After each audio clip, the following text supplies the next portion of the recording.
ஹல்லேலூயா. உட்காருவோம். కూర్చోనడి. கர்த்தருடைய பரிசுத்த நாமத்துக்கு மகிமை உண்டாவதாக. దేవుని యొక్క పరిశుద్ధ నామముకు మహిమ కలుగును గాక. இந்த ஆசీర్వదించబட்ட వేళైக்காக நான் கர்த்தரை நன்றியோடு ஸ்தோத்திரிக்கிறேன். ఈ యొక్క ఆశీర్వదించబడిన దినము నిమిత్తమై దేవునికి నేను కృతజ్ఞతతో స్తుతించుచున్నాను.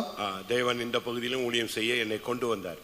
దేవుడు ఈ యొక్క భాగంలో కూడా సేవను చేయుటకు దేవుడు నన్ను తీసుకుని వచ్చి ఉన్నారు. நான் ஏற்கனவே 2 బైబిల్ స్టడీలకు இங்க வந்திருக்கிறேன். ముందుగానే ఇక్కడ 2 బైబిల్ స్టడీలకు నేను ఇక్కడ వచ్చి ఉన్నాను. அதுக்கு முன்னாகவே நான் அக்கவுண்ட்ஸ் ஆடிட்டிங்க்கு இங்க வந்திருக்கிறேன். దానికి ముందుగా ఇక్కడ అకౌంట్స్ ఆడిటింగ్ కి నేను వచ్చి ఉన్నాను. அப்பொழுது இது கீழே இருந்தது, சின்ன ஃபெய்த்தமாக இருந்தது. అప్పుడు ఈ యొక్క ఫెయితము కింద ఉంటున్నది, చిన్న ఫెయితముగా ఉండి ఉన్నది. அந்த கர்த்தர் இன்றைக்கு மறுபடியும் இதே இடத்துல கொண்டு வந்திருக்கிறார். అయినప్పటికీ దేవుడు నన్ను ఇక్కడికి తీసుకుని వచ్చి ఉన్నారు. கர்த்தருடைய பரிசுத்த நாமத்துக்கு மகிமை உண்டாவதாக. దేవుని యొక్క పరిశుద్ధ నామముకు మహిమ కలుగును గాక. உபாகமம் ద్వితీయోపదేశ కాండము 33వ అధ్యాయం 33వ అధ్యాయము 21వ వచనం 20-21వ వచనத்துக்கு நம்முடைய கவனத்தை நாம் கொண்டு வருவோம். 20-21 వచనమునకు మనకు ధ్యానమును త్రిప్పుకొనిదము. గాదును గురించి ఇట్లనెను, గాదును విశాల పరచువాడు స్తుతింపబడును, అతడు ఆడు సింహము వలె పొంచియుండును, బాహువును నడినెత్తిని చీల్చివేయును, అతడు తన కొరకు మొదటి భాగము చూచుకొనెను, అక్కడ నాయకుని భాగము కాపాడబడెను, అతడు జనములోని ముఖ్యులతో కూడా వచ్చెను, యెహోవా తీర్చిన న్యాయమును జరిపెను, இஸ்ராயேலின் యొద్ద యెహోవా విధులను ఆచరించెను.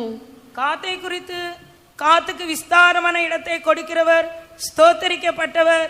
அவன் சிங்கத்தை போல தங்கியிருந்து புயத்தையும் உச்சந்தலையும் பீறி போடுவான். அவன் தனக்காக முதலிடத்தை பார்த்து கொண்டான். அங்கே தனக்கு நியாய பிரமாணிகன் கொடுத்த பங்கு பத்திரமாய் இருக்கிறது. ஆனாலும் அவன் ஜனத்தின் முன்னணியாய் வந்து மற்ற இஸ்ரவேலுடனே கர்த்தரின் நீதியையும் அவருடைய நியாயங்களையும் நடப்பிப்பான் என்றான். கர்த்தருடைய பரிசுத்த நாமத்துக்கு மகிமை உண்டாவதாக. దేవుని యొక్క పరిశుద్ధ నామముకు మహిమ కలుగును గాక. இன்றைய மெசேஜ் நீ முன்னணியில் வா. ఈ యొక్క దినము మన యొక్క మెసేజ్ నీవు మొదటి భాగం ముందుకు రావలెను. ஒரு ஆவிக்குரிய வாழ்க்கை வாழுகிற தேவனுடைய பிள்ளை எப்பொழுதும் முன்னுக்கு வந்து நிற்க வேண்டியது அவசியம். ఒక ఆత్మీయ బిడ్డ వారి యొక్క జీవితంలో ఎప్పుడునో కూడా ముందుకు రావాల్సిన అవసరమై ఉన్నది. யாக்கோபுக்கு 12 பிள்ளைகள் இருந்தார்கள். యాకోబుకు 12 మంది కుమారులు ఉండి ఉన్నారు. ஒரு பெண் பிள்ளை இருந்தாள். ఒక ఆడ పిల్ల ఉన్నది. மொத்தம் 13 பேர். మొత్తం 13 మంది పిల్లలు. இந்த 13 பேர்ல இவன் ஒருவன் தான் முன்னணியிலே வந்து கர்த்தருடைய காரியங்களை நடப்பித்த ஒரு பிள்ளை. ఈ యొక్క 13 మంది పిల్లలలో ఈ యొక్క ఒక్క పిల్లడు మాత్రమే ముందుకు వచ్చే అనుభవంలో మనం చూస్తూ ఉన్నాము. மற்ற வல்லமை உள்ளவர்கள் பிரதானமானவர்கள் எல்லாம் இருந்தார்கள். అయితే మిగిలిన వారు శక్తిమంతులు ప్రధానులుగా వారు కనబడుచు ఉన్నారు. ஆனால் ఇవన్ ஒருவன் மாத்திரம்தான் முன்னணியில் வந்து நின்றான். అయితే ఈయన ఒక్కడు మాత్రమే ముందుకు వచ్చి నిలబడి ఉన్నాడు. సభలో పలரும் இருக்கலாம். సంఘంలో పలుమంది ఉండి ఉండవచ్చును. பல அனுபவம் உள்ளவர்கள் இருக்கலாம். పలు అనుభవం కలిగిన వారు ఉండి ఉండవచ్చును. பல வருடங்கள் அனுபவம் உள்ளவர்கள் இருக்கலாம். పలు సంవత్సరములు అనుభవం కలిగిన వారు ఉండి ఉండవచ్చును. ஆனால் கர்த்தருடைய காரியங்களிலே நம்மில் எத்தனை பேர் முன்னுக்கு வந்து நிற்கிறோம்? అయినప్పటికీ దేవుని యొక్క కార్యములో మనలో ఎంత మంది ముందుకు వచ్చి నిలబడుచు ఉన్నాము. எப்பொழுது நாம் ரட்சிக்கப்பட்டோம் என்பது முக்கியம் அல்ல. ఎప్పుడు మనము రక్షణ పొంది ఉన్నాము అనేది ముఖ్యము కాదు. எவ்வளவு காரியங்கள்ல கர்த்தருக்காக முன்னுக்கு வந்து நின்றீர்கள் அதுதான் முக்கியம். ఎన్ని కార్యముల్లో దేవుని నిమిత్తం ముందుకు వచ్చి నిలబడుచున్నాము అనేది ముఖ్యమై ఉంటున్నది. நீங்கள் பார்க்கும் பொழுது దానిని మనం చూచుచు ఉన్నప్పుడు வேதம் என்ன சொல்லுகிறது? వేద గ్రంథం ఏమి సెలవిచ్చుచున్నది? 21వ వచనం சொல்லுகிறது. 21వ వచనం చెప్పుచున్నది, அவன் தனக்காக முதல் இடத்தை பார்த்து கொண்டான். ఆయన తన కొరకు మొదటి భాగమును చూచుకొని ఉన్నాడు. ஆவிக்குரிய வாழ்க்கையில வந்த பின்பு நாம் எப்பொழுதும் முதலிடத்திலேயே போய் கொண்டே இருக்க வேண்டும். ఆత్మీయ భాగములో మనము మొట్టమొదటిగా మన ముందు భాగంలోనే వెలుచు ఉండవలెను. ஏனென்றால் இது ஒரு ரன்னிங் ரேஸ். ఎందుకనగా ఇది ఒక పరుగు పందెమై ఉన్నది. இது ஒரு ஓட்ட பந்தயம். ఇది ఒక పరుగు పందెమై ఉన్నది. அப்ப ஓட்ட பந்தயத்துல ஓடுகிற எல்லாரும் ஓடுவார்கள். అయితే పందెపు రంగంలో అందరూ కూడా పరిగెత్తుచున్నారు. ஆனால் முதலிடத்தை பெற்றுக் கொள்ளுகிறவன் மட்டுமே பரிசை பெற்றுக் கொள்வான். అయితే మొట్టమొదట పరిగెత్తుచున్నవాడు మాత్రమే ఆ బహుమానమును పొందుకొనగలడు. அப்ப இந்த விசுவாச ஓட்டத்தில் అయితే ఈ యొక్క విశ్వాస పరుగులో, இந்த பெந்தேகோஸ்தே ஓட்டத்தில், ఈ యొక్క పెంతెకోస్తు పరుగులో, இந்த பிரதிஷ்டையின் ஓட்டத்தில், ఈ యొక్క ప్రతిష్ఠ పరుగులో, இந்த பரிசுத்த ஜீவியத்தின் ஓட்டத்தில், ఈ యొక్క పరిశుద్ధ జీవితమును పరుగులో, இந்த தெய்வீக சுகத்தின் ஜீவியத்தில், ఈ యొక్క దైవిక స్వస్థత జీవితంలో நாம் எப்பொழுதும் முதல் இடத்திலேயே இருந்து பழக வேண்டும். మనము ఎప్పుడూ కూడా మొదటి భాగమును మనం చూచుకొని ఉండవలెను. இவ்வளவு பேர் நீங்கள் கூடி வந்திருக்கிறீர்கள். ఇంతమందిని మీరు కూడి వచ్చి ఉన్నారు. இத்தனை பேரை கர்த்தர் ரட்சித்திருக்கிறார். ఇంతమందిని దేవుడు రక్షించి ఉన్నారు. உங்களுக்கு கர்த்தர் எத்தனையோ அற்புதங்களை செய்திருக்கிறார். అనేక మందికి దేవుడు అద్భుతములు చేసి ఉన్నారు. இன்னும் பெரிய காரியங்களை அவர் செய்வார். ఇంకనూ అనేక గొప్ప కార్యములు దేవుడు చేయును. ஆனால் எத்தனை பேர் கர்த்தருடைய காரியங்கள்ல முதல் இடத்துல நிற்கிறீர்கள்? ఎంతమంది దేవుని యొక్క కార్యములో ముందు ఉండుటకు మీరు ఉంటూ ఉన్నారు? அவன் முதல் இடத்தை பார்த்து கொண்டான். ఆయన మొదటి భాగమును చూచుకొని ఉన్నాడు. அவனுடைய பங்கு பத்திரமாய் இருக்கிறது. ఆయన యొక్క భాగము భద్రముగా ఉంటున్నది. நீங்கள் கர்த்தருக்காக எப்படி வாழ்கிறீர்களோ அதற்கு ஒரு ஷேர் பரலோகத்தில் உண்டு. మీరు దేవుని నిమిత్తము ఏ రీతిగా జీవించుచున్నారో దాని నిమిత్తము పరలోకములో మీకు ఒక భాగము ఉంచబడుచు ఉన్నది. வேதம் சொல்லுகிறது, దేవుని యొక్క గ్రంథము చెప్పుచున్నది, ஒரு கலசம் தண்ணீர் கொடுத்தாலும் அதற்கு பிரதிபலன் உண்டு. ఒక గ్లాసు నీళ్లు ఇచ్చినప్పటికీ దానికి తగిన ప్రతిఫలము ఉంటున్నది. இந்த ஹால்ல வந்து நீ பாய் போட்டினா அதுக்கு ஒரு பிரதிபலன் உண்டு. ఈ యొక్క హాల్లో మీరు చాపలు వేసినట్లయితే దానికి ఒక ప్రతిఫలము మీకు ఉంటున్నది. இந்த ஹாலை நீங்க கிளீன் பண்ணீங்கன்னா அதுக்கு ஒரு பிரதிபலன் உண்டு. ఈ యొక్క హాలును మీరు శుభ్రం చేసినట్లయితే దానికి ఒక ప్రతిఫలము మీకు ఉంటున్నది. ஆண்டவருடைய பாதத்துல இருந்தீங்கன்னா அதுக்கு ஒரு பிரதிபலன் உண்டு. దేవుని యొక్క పాదముల యందు ఉండినట్లయితే దానికి ఒక ప్రతిఫలము ఉంటున్నది. லாசருவின் வீட்டுக்கு இயேசு போனார். లాజరు ఇంటికి యేసు వెళ్ళినాడు. அங்கே மார்த்தாள் மரியாள் ரெண்டு பேர் இருந்தார்கள். అక్కడ మార్తా మరియా ఇద్దరు ఉంటున్నారు. லாசரு வீட்டில் இல்லை. అయితే లాజరు ఇంటిలో లేడు. அங்கே மார்த்தாள் அங்கே கஷ்டப்பட்டு வேலை செய்து கொண்டிருந்தாள். అయితే అక్కడ మార్తా కష్టపడి పని చేయించు ఉన్నది. ஆனால் மரியாள் மட்டும் கர்த்தருடைய பாதத்திலே உட்கார்ந்திருந்தாள். అయితే మరియ మాత్రము యేసు యొక్క పాదముల యొద్ద మాత్రమే కూర్చుని ఉన్నది. இயேசு சொன்னார், அவள் நல்ல பங்கை தெரிந்து கொண்டாள். యేసు చెప్పుచున్నాడు, ఆమె ఒక ఉత్తమమైన భాగమును ఎంచుకొని ఉన్నదని. சங்கீதக்காரன் சொல்லுகிறான், కీర్తనకర్త చెప్పుచున్నాడు, நேர்த்தியான இடத்திலே எனக்கு பங்கு கிடைத்தது. ఆ యొక్క ఉన్నతమైన స్థలమందు నాకు ఒక భాగమును సిద్ధపరిచి ఉన్నావు. ஒவ்வொரு தேவனுடைய பிள்ளைகளுக்கும் ஒரு பங்கு இருக்கிறது. నిశ్చయముగా దేవుని యొక్క బిడ్డలకు ఒక భాగం ఉంటున్నది. 16ஆம் சங்கீதம் 6ஆம் வசனத்தில் நீங்கள் இதை பார்க்க முடியும். 16వ కీర్తన 6వ వచనములు మీరు చూచుచున్నప్పుడు கர்த்தருடைய பரிசுத்த நாமத்துக்கு மகிமை உண்டாவதாக. దేవుని యొక్క పరిశుద్ధ నామముకు మహిమ కలుగును గాక. முதலாவது நீங்கள் இந்த சபையில வந்து முதல் இடத்தை, ஆவிக்குரிய வாழ்க்கையில முதல் இடத்தை பார்த்து கொள்ளுங்கள். అయితే సంఘములో ఉంటున్న జనులు, ఆత్మీయ ప్రకారమైన జనులు సంఘములో మొదటి భాగమును మీరు చూచుకొనవలెను. விசுவாச பரீட்சைகளிலே நீங்கள் முதல் ஆளாக நீங்கள் தேர்ச்சி பெற வேண்டும். విశ్వాస భాగములో మీరు మొదటి భాగమును మీరు చూచుకొనవలెను. ஆவிக்குரிய ஜீவியத்திலே நீங்கள் முதலிடத்தில் இருக்கிறீர்களா? ఆత్మీయ జీవితంలో మీరు మొదటి స్థానంలో ఉంటున్నారా? நான் முதல் இடத்துல இருக்கிறேன்னு சொல்றவங்க எல்லாம் கை வைத்துங்க பார்க்கலாம். నేను మొదటి స్థానంలో ఉంటున్నానని చెప్పుచున్న వాళ్ళు దయచేసి చేతులెత్తాలని చెప్పండి. விசுவாசத்துல நான் ஃபர்ஸ்ட் லைன்ல இருக்கிறேன், பரிசுத்தத்துல நான் தான் ஃபர்ஸ்ட், பிரதிஷ்டையில நான் தான் ஃபர்ஸ்ட்னு சொல்றவங்க கை வைத்துங்க. విశ్వాసములోను పరిశుద్ధతలోను ప్రతిష్టతలోను నేను మొదటి స్థానంలో ఉంటున్నాను అని చెప్పుచున్న వాళ్ళు చేతులెత్తండి. பாருங்க, ரொம்ப குறைவு. చూడండి, చాలా తక్కువ. நாம் ஏதோ ஒரு நார்மல் பிலீவரா வந்திருக்கிறோம். మనం ఏదో సాధారణమైన విశ్వాసులుగా వచ్చుచున్నాము. ஒரு சிலர் பார்வையாளராக இருக்கிறீர்கள். కొంతమంది చూచుచున్నట్టు వారిగా కనబడుచున్నారు. ஒரு சிலர் சந்தாதாரர்களாக இருக்கிறீர்கள். சந்தாதாரனா சப்ஸ்கிரைப், காணிக்க மட்டும் கொடுக்கிறவங்க. కొంతమంది చందాదారులుగా కనబడుచున్నారు. ஒரு சிலர் வெல்விஷர், இந்த சபை நல்ல சபை அப்படின்னு சொல்றவங்க இருக்கிறீங்க. కొంతమంది ఈ యొక్క సంఘము మంచి సంఘమని చెప్పుచున్న వారు కలరు. ஆனா எத்தனை பேர் முதல் இடத்துல இருக்கிறீங்க? కానీ ఎంతమంది మొదటి స్థానంలో కనబడుచున్నారు? ஜெபத்துல முதல் இடத்துல இருக்கீங்களா? ప్రార్థనలో మొదటి స్థానంలో కనబడుచున్నారా? ஊழியத்துல முதல் இடத்துல இருக்கிறீங்களா? సేవలో ప్రాముఖ్యతగా మీరు కనబడుచున్నారా? పూర్ణానంద పేటం భవానీపురము இன்னைக்கு క్వశ్చన్కు பதில் சொல்லணும். పూర్ణానందపేట సంఘము, భవానీపుర సంఘము ఈ యొక్క ప్రశ్నకు మీరు జవాబు ఇవ్వవలెను. எத்தனை பேர் முதல் இடத்துல இருக்கிறீர்கள்? ఎంతమంది మీరు మొదటి స్థానమును చూచుకొనిచున్నారు? நீங்க சொல்லலாம், நான் அப்போ முதல் அந்த காலத்துல நான் ஃபர்ஸ்ட் இடத்துல இருந்தேன். మీరు చెప్పవచ్చును, మేము ఆ దినములలో మేము మొదటి స్థానములో చూచుకొనిచు ఉన్నాము, మొదటగా ఉండి ఉన్నాము. அது உண்மை, అది నిజమే, அது நல்லது. అది మంచిదే. ஆனா அந்த இடத்தை நீங்க விடவே கூடாது. అయితే ఆ స్థానమును మీరు ఎంత మాత్రం విడిచిపెట్టకూడదు. వయసు పోయికొండే இருக்கலாம், మీరు భయపడుచు దాని ముందుకెళ్ళుచు, காலங்கள் போய்க்கொண்டே இருக்கலாம், కాలములు దాటి వెలుచు ఉండవచ్చును, ஊழியக்காரங்க வருவாங்க போய்கிட்டே இருப்பாங்க, సేవకులు రావచ్చును వెలుచు ఉండవచ్చును. ஆனா எத்தனை பேர் ஆவிக்குரிய வாழ்க்கையில முதல் இடத்துல இருக்கிறீங்க? అయినప్పటికీ ఎంతమంది ఆత్మీయ స్థితిలో ముందుగానే వారు కనబడుచున్నారు? எத்தனை பேருடைய ஷேர் பத்திரமா இருக்கு? ఎంతమంది యొక్క భాగము భద్రముగానే ఉంటున్నది? இதுக்கு நீங்க இன்னைக்கு பதில் சொல்லணும். దీనికి మీరు ఈ దినమందు బదులు చెప్పవలెను. சொல்ல முடியலன்னா இன்னைக்கு மறுபடி நீங்க முன்னுக்கு வரணும். ఆ రీతిగా మీరు బదులు చెప్పనట్లయితే మరలా మీరు ముందుకు రావాలను. நீங்கள் அந்த வசனத்தை பார்க்கும் பொழுது మీరు ఈ యొక్క వాక్యమును చూచుచున్నప్పుడు அவன் முன்னணியிலே வந்து மற்ற இஸ்ரவேலரோடு சேர்ந்து கர்த்தரின் நீதியையும் நியாயங்களையும் நடப்பிப்பான்.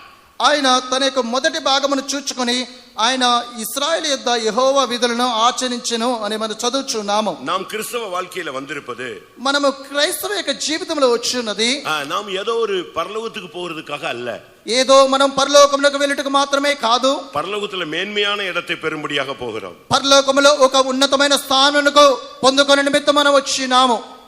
அர்த்தமாய்ந்தா? நான் சொல்றது உங்களுக்கு புரியுதா? నేను చెప్తున్నది మీకు అర్థమవుతున్నదా? பரலோகத்துக்கு போகிறதுக்கு இங்க வர வேண்டாம், வேற சபைக்கு போலாம்.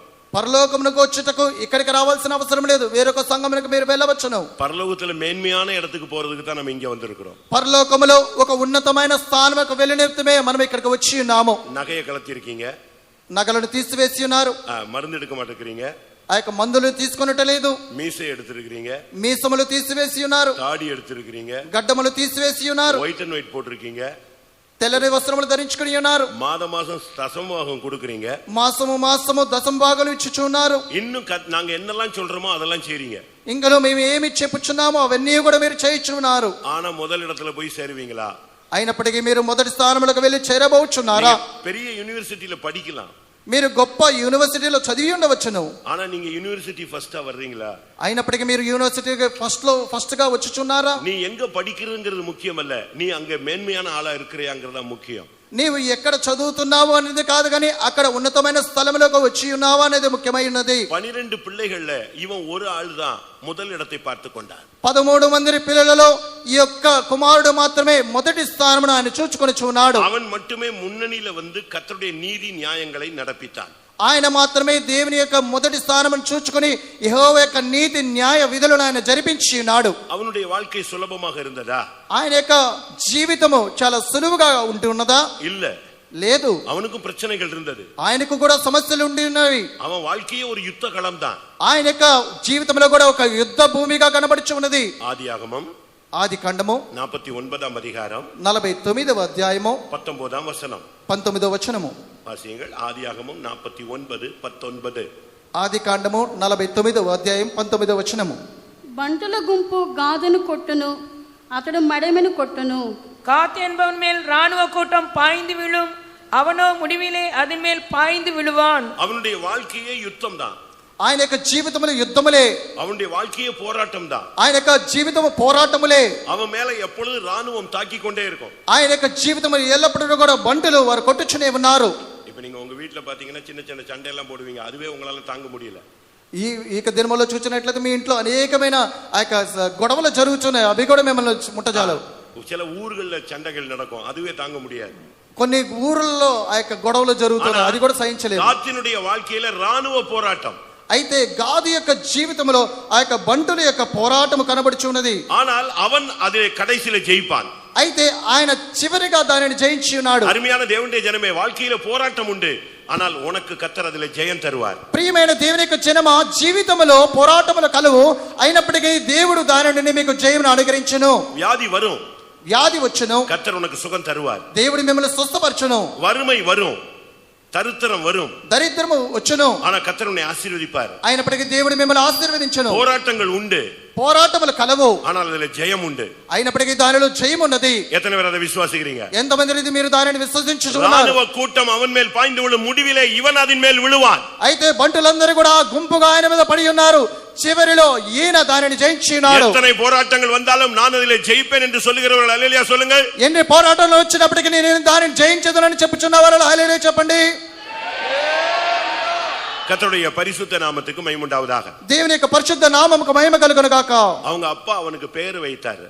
ఆ యొక్క తండ్రి ఆయనకు పేరును పెట్టి ఉన్నాడు. ஒவ்வொருத்தருக்கும் ஒவ்வொரு பேர் வச்சாரு. ఒక్కొక్కరికి ఒక్కొక్క పేరును పెట్టి ఉన్నాడు. இவனுக்கு ஒரு பேர் வச்சாரு. ఈయన కూడా ఒక పేరు పెట్టి ఉన్నాడు. அவனுடைய பேர் என்ன? ఆయన పేరేమిటి? காத். గాదు. காதுனா என்ன அர்த்தம்? గాదు అనగా అర్థం ఏమిటి? அவன் ஒரு அதிர்ஷ்டக்காரன், அவன் ஒரு ஃபார்ச்சூனர். ఆయన ఒక అదృష్టవంతుడు. கர்த்தருடைய பரிசுத்த நாமத்துக்கு மகிமை உண்டாவதாக. దేవుని యొక్క పరిశుద్ధ నామముకు మహిమ కలుగును గాక. எப்ப நீ ரட்சிக்கப்பட்டயோ அப்பொழுது நீ ஆசீர்வதிக்கப்பட்டவன். ఎప్పుడైతే నీవు రక్షణ పొంది ఉన్నావో అప్పుడు నీవు ఆశీర్వదించబడి ఉన్నావు. ரட்சிக்கப்பட்ட உடனே உன் மேல இருக்கிற சாபம் போயிடும். రక్షణ పొందిన వెంటనే మీ మీద ఉంటున్న శాపము తొలగిపోవచ్చున్నది. உன் மேல இருக்கிற தரித்திரம் போயிடும். మీ మీద ఉంటున్న దరిద్రము తొలగిపోవచ్చున్నది. உன் மேல இருக்கிற தடைகள் போய்விட வேண்டும். మీ మీద ఉంటున్న ఆటంకములు తొలగిపోవచ్చున్నవి. எப்ப நீ ரட்சிக்கப்பட்டியோ அதோடு நீ ஆசீர்வதிக்கப்பட்டவன். ఎప్పుడైతే నీవు రక్షణ పొందుచున్నావో ఆ యొక్క దినమున నీవు ఆశీర్వదించబడుచు ఉన్నావు. ரட்சிக்கப்பட்டு 10 வருஷம் கழிச்சு கூட இன்னும் தரித்திரத்துல இருக்கிறேன்னா நீ சரியா வசனத்தை ஃபாலோ பண்ணல. రక్షణ పొంది 10 సంవత్సరాలు అయినప్పటికీ నీవు ఇంకా కూడా దారిద్ర్యతలోనే ఉన్నావంటే నీవు వాక్యమును సరైన రీతిగా అనుసరించట్లేదని అర్థమై ఉన్నది. రక్షిக்கப்பட்ட பின்பு వ్యాధి సుఖமாகலன்னா நீ சரியான ரட்சிப்புல இல்ல. రక్షణ పొందిన తర్వాత నీ యొక్క వ్యాధి స్వస్థత పొందట్లేదైతే నీవు సరైన రక్షణ పొందలేదని దాని యొక్క అర్థమై ఉన్నది. రక్షిக்கப்பட்ட உடனே உன் மேல இருக்கிற சாபம் போய்டணும். రక్షణ పొందుచున్నప్పుడు మీ మీద ఉన్న శాపము తొలగిపోవచ్చున్నది. ஏனென்றால் உன் சாபத்தை இயேசு சிலுவையில ஏற்றுக்கொண்டார். ఎందుకనగా మీ యొక్క శాపమును ప్రభువైన యేసు సిలువలో ఆయన వహించి ఉన్నాడు. உன்னுடைய வியாதியை தன்னுடைய தழும்புகளாலே குணமாக்குகிறார். మీ యొక్క వ్యాధిని ఆయన యొక్క గాయముల ద్వారా మేము స్వస్థపరిచి ఉన్నాడు. அவர் தரித்திரனாய் மாறி உன்னை ஆசீர்வதிக்கிறார். ఆయన దరిద్రుడిగా మార్చి మిమ్మల్ని ఆశీర్వదించి ఉన్నాడు. அதனால தான் அவன் தன்னுடைய பிள்ளைக்கு பெயர் வைத்தான் அதிர்ஷ்டக்காரன். అందుచేత ఆయన తన కుమారునికి పేరు పెట్టి ఉన్నాడు అదృష్టవంతుడు అని. கர்த்தருடைய பரிசுத்த நாமத்துக்கு மகிமை உண்டாவதாக. దేవుని యొక్క పరిశుద్ధ నామముకు మహిమ కలుగును గాక. வேதம் என்ன சொல்லுகிறது? దేవుని యొక్క గ్రంథము ఏమని సెలవిచ్చుచున్నది? சகரியாவிலே பார்க்கும் பொழுது జకరియాలో మనం చూస్తూ ఉన్నప్పుడు 8వ అధ్యాయం 8వ అధ్యాయము 13వ వచనం. 13వ వచనము. சகரியா 8:13. జకరియా 8వ అధ్యాయము 13వ వచనము.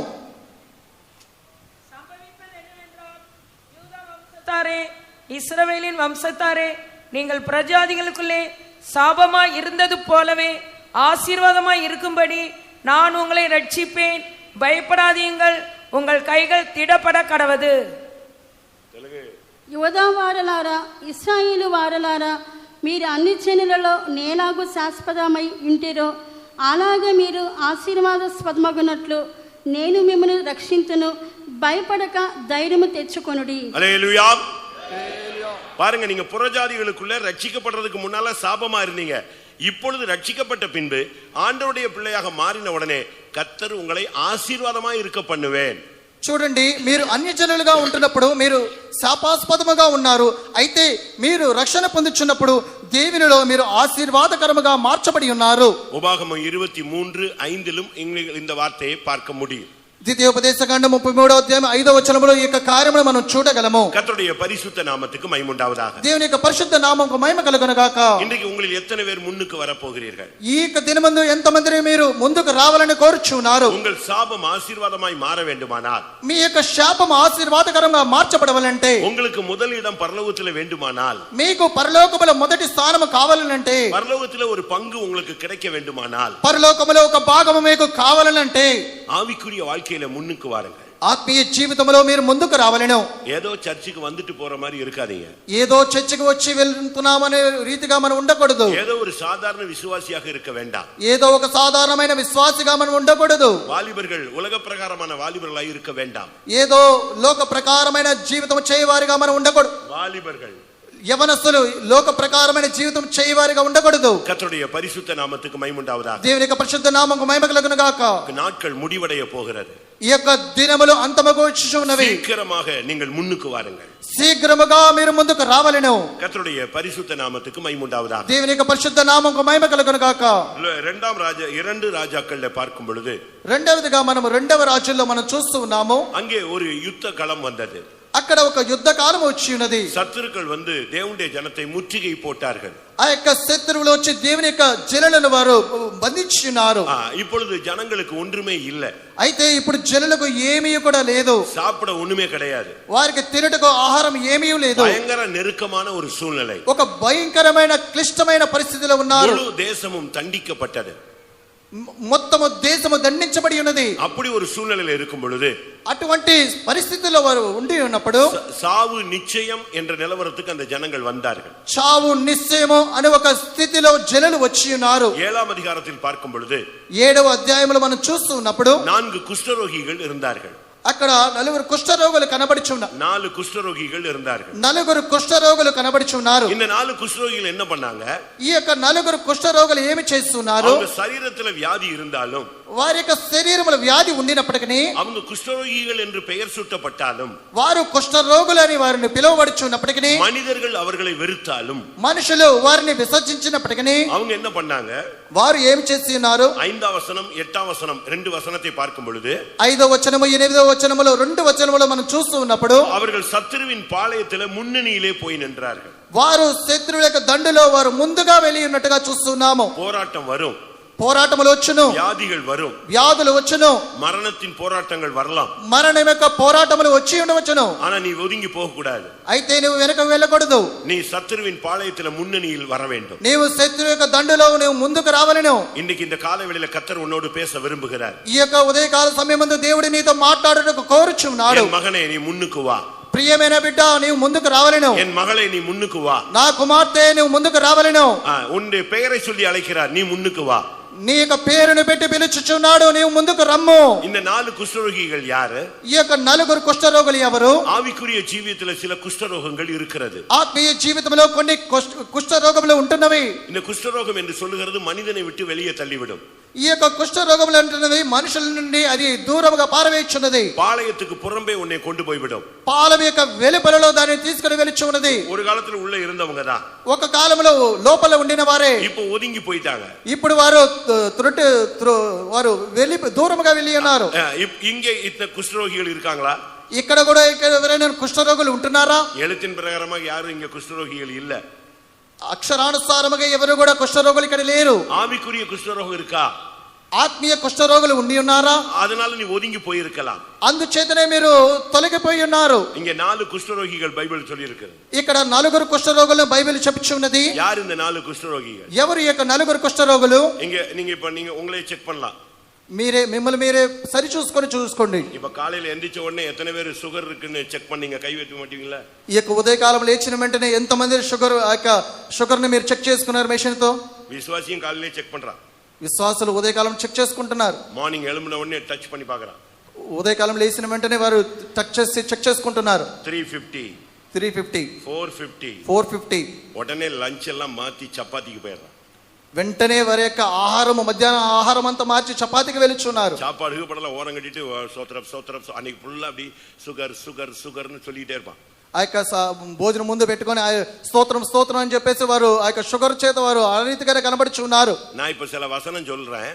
నేను ఇప్పుడు కొన్ని వాక్యాలు చెప్పుచున్నాను. இப்ப நீங்க அந்த குஷ்டரோகியான்னு நீங்க செக் பண்ணுங்க. இப்ப செக் பண்ணி அந்த வசனத்துல ஒரு பஞ்ச் பண்ணி பாரு, நீ யாருன்னு பாத்துறீங்க. మీరు ఆ యొక్క చెప్తున్న వాక్యములను మీరు పంచ్ చేసుకొని మీరు చూసుకోండి, మీకు ఆ యొక్క కుష్ఠరోగం ఉన్నదా లేదా అనేది. 4 குஷ்டரோகிகள் பேர் சொல்லல, அதனால உங்களையும் பேர் சொல்ல முடியாது. ఆ యొక్క 4 కుష్ఠరోగులను చెప్తున్నారు, పేరు చెప్పలేదు, అందుకనే మిమ్మల్ని కూడా మీరు పేరు చెప్పట్లేదు. மோசே ஒரு நாள் தேவனுடைய வார்த்தையை விசுவாசியாமல் போனான்.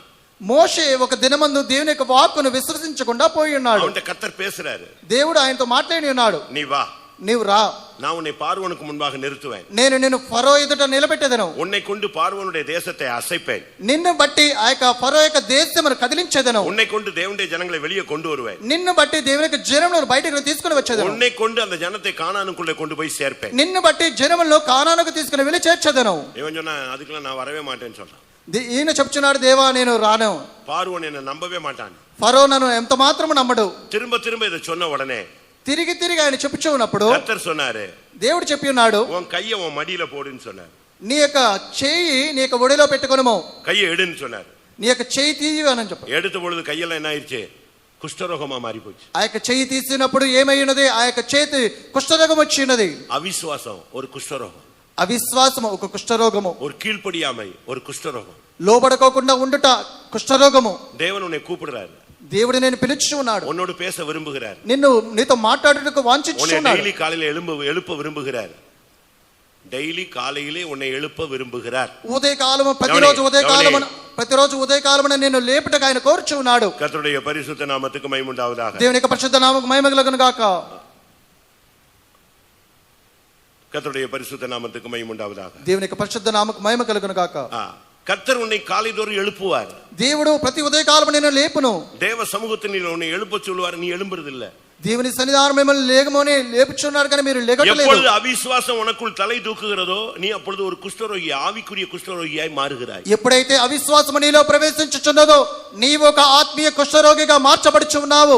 மோசே மூலமாய் கர்த்தர் பெரிய காரியங்களை செய்தார். మోషే మూలముగా దేవుడు గొప్ప కార్యములు చేసి ఉన్నాడు. ஒரு நாள் ఒక దినమందు அவனுடைய அக்காவும் அண்ணனும் உட்கார்ந்து மோசே கல்யாணம் கட்டினது தப்பு, அந்த பொண்ணை கட்டினது தப்புன்னு உட்கார்ந்து பேசினாங்க. ఒక దినమందు మోషే యొక్క అక్కయు ఆ యొక్క అన్న కూడా మోషే ఆ యొక్క వివాహం చేసుకున్నట్టు తప్పు అని వారు చెప్పి ఉన్నారు. சம்பந்தமே இல்லாம 40 வருஷத்துக்கு முன்னால நடந்த கதையை அண்ணனும் அக்காவும் உட்கார்ந்து பேசுறாங்க.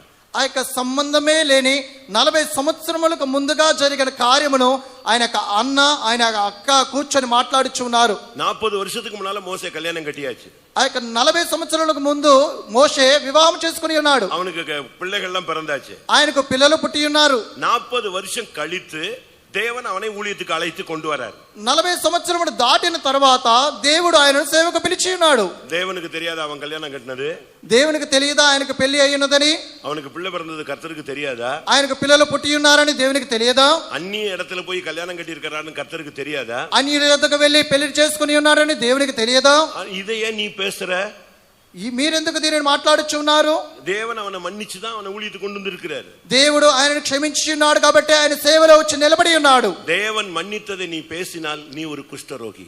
దేవుడు క్షమించినది నీవు మాట్లాడినట్లయితే నీవు ఒక కుష్ఠరోగివి. யாரை பத்தி நீ பேசாத, ఎవరిని గురించి నువ్వు మాట్లాడవద్దు. அவங்கள பத்தி நீ பேசிட்ட, தேவன் மன்னிச்சு அவனை சபையில வச்சிருக்கிறாரு, ஊழியத்துல வச்சிருப்பாரு, அவனை குடும்பங்கள்ல வச்சிருப்பாரு. நீ அதை பத்தி பேசவே கூடாது. நீ பேசிட்டேன்னா ஆவிக்குரிய குஷ்டரோகம். నీవు ఆయన గురించి మాట్లాడుచున్నప్పుడు వారిని దేవుడు పిలుచుచున్నాడు, సేవలో పెట్టుచున్నాడు, విశ్వాసంలో పెట్టుచున్నాడు. అందుచేత మీరు ఎంత మాత్రము కూడా వారిని గురించి ఎంత మాత్రమే మీరు మాట్లాడకూడదు. அடுத்து ஒரு குஷ்டரோகி, తర్వాత ఒక కుష్ఠరోగి, அவன் பெயர் கேயாசி. అతని పేరు కేయాసు. பணம், காசு, డబ్బు ఆశ, வேலை, பணி, பிசினஸ், పని, వ్యాపారము, கூட்டம் கிடையாது, ఆ యొక్క గుంపు లేదు, ஜெபம் கிடையாது, జపము ప్రార్థన ఉండదు, ஆராதனைக்கு வர்றது கிடையாது, ఆరాధనకు వచ్చేటకు కుదరదు, பணத்துக்கு பின்னால ஓடிக்கிட்டே இருப்பது, ఆ యొక్క డబ్బులు వెనకాల పరిగెట్టుచునే ఉన్నాడు. இன்னைக்கு கூட பாருங்க, ஆராதனைக்கு வராம எங்கேயாவது சுத்திட்டு இருப்பான். ఈ దినము చూడండి, ఆరాధన రకంలో ఎక్కడో వారు తిరుగుచు ఉన్నారు.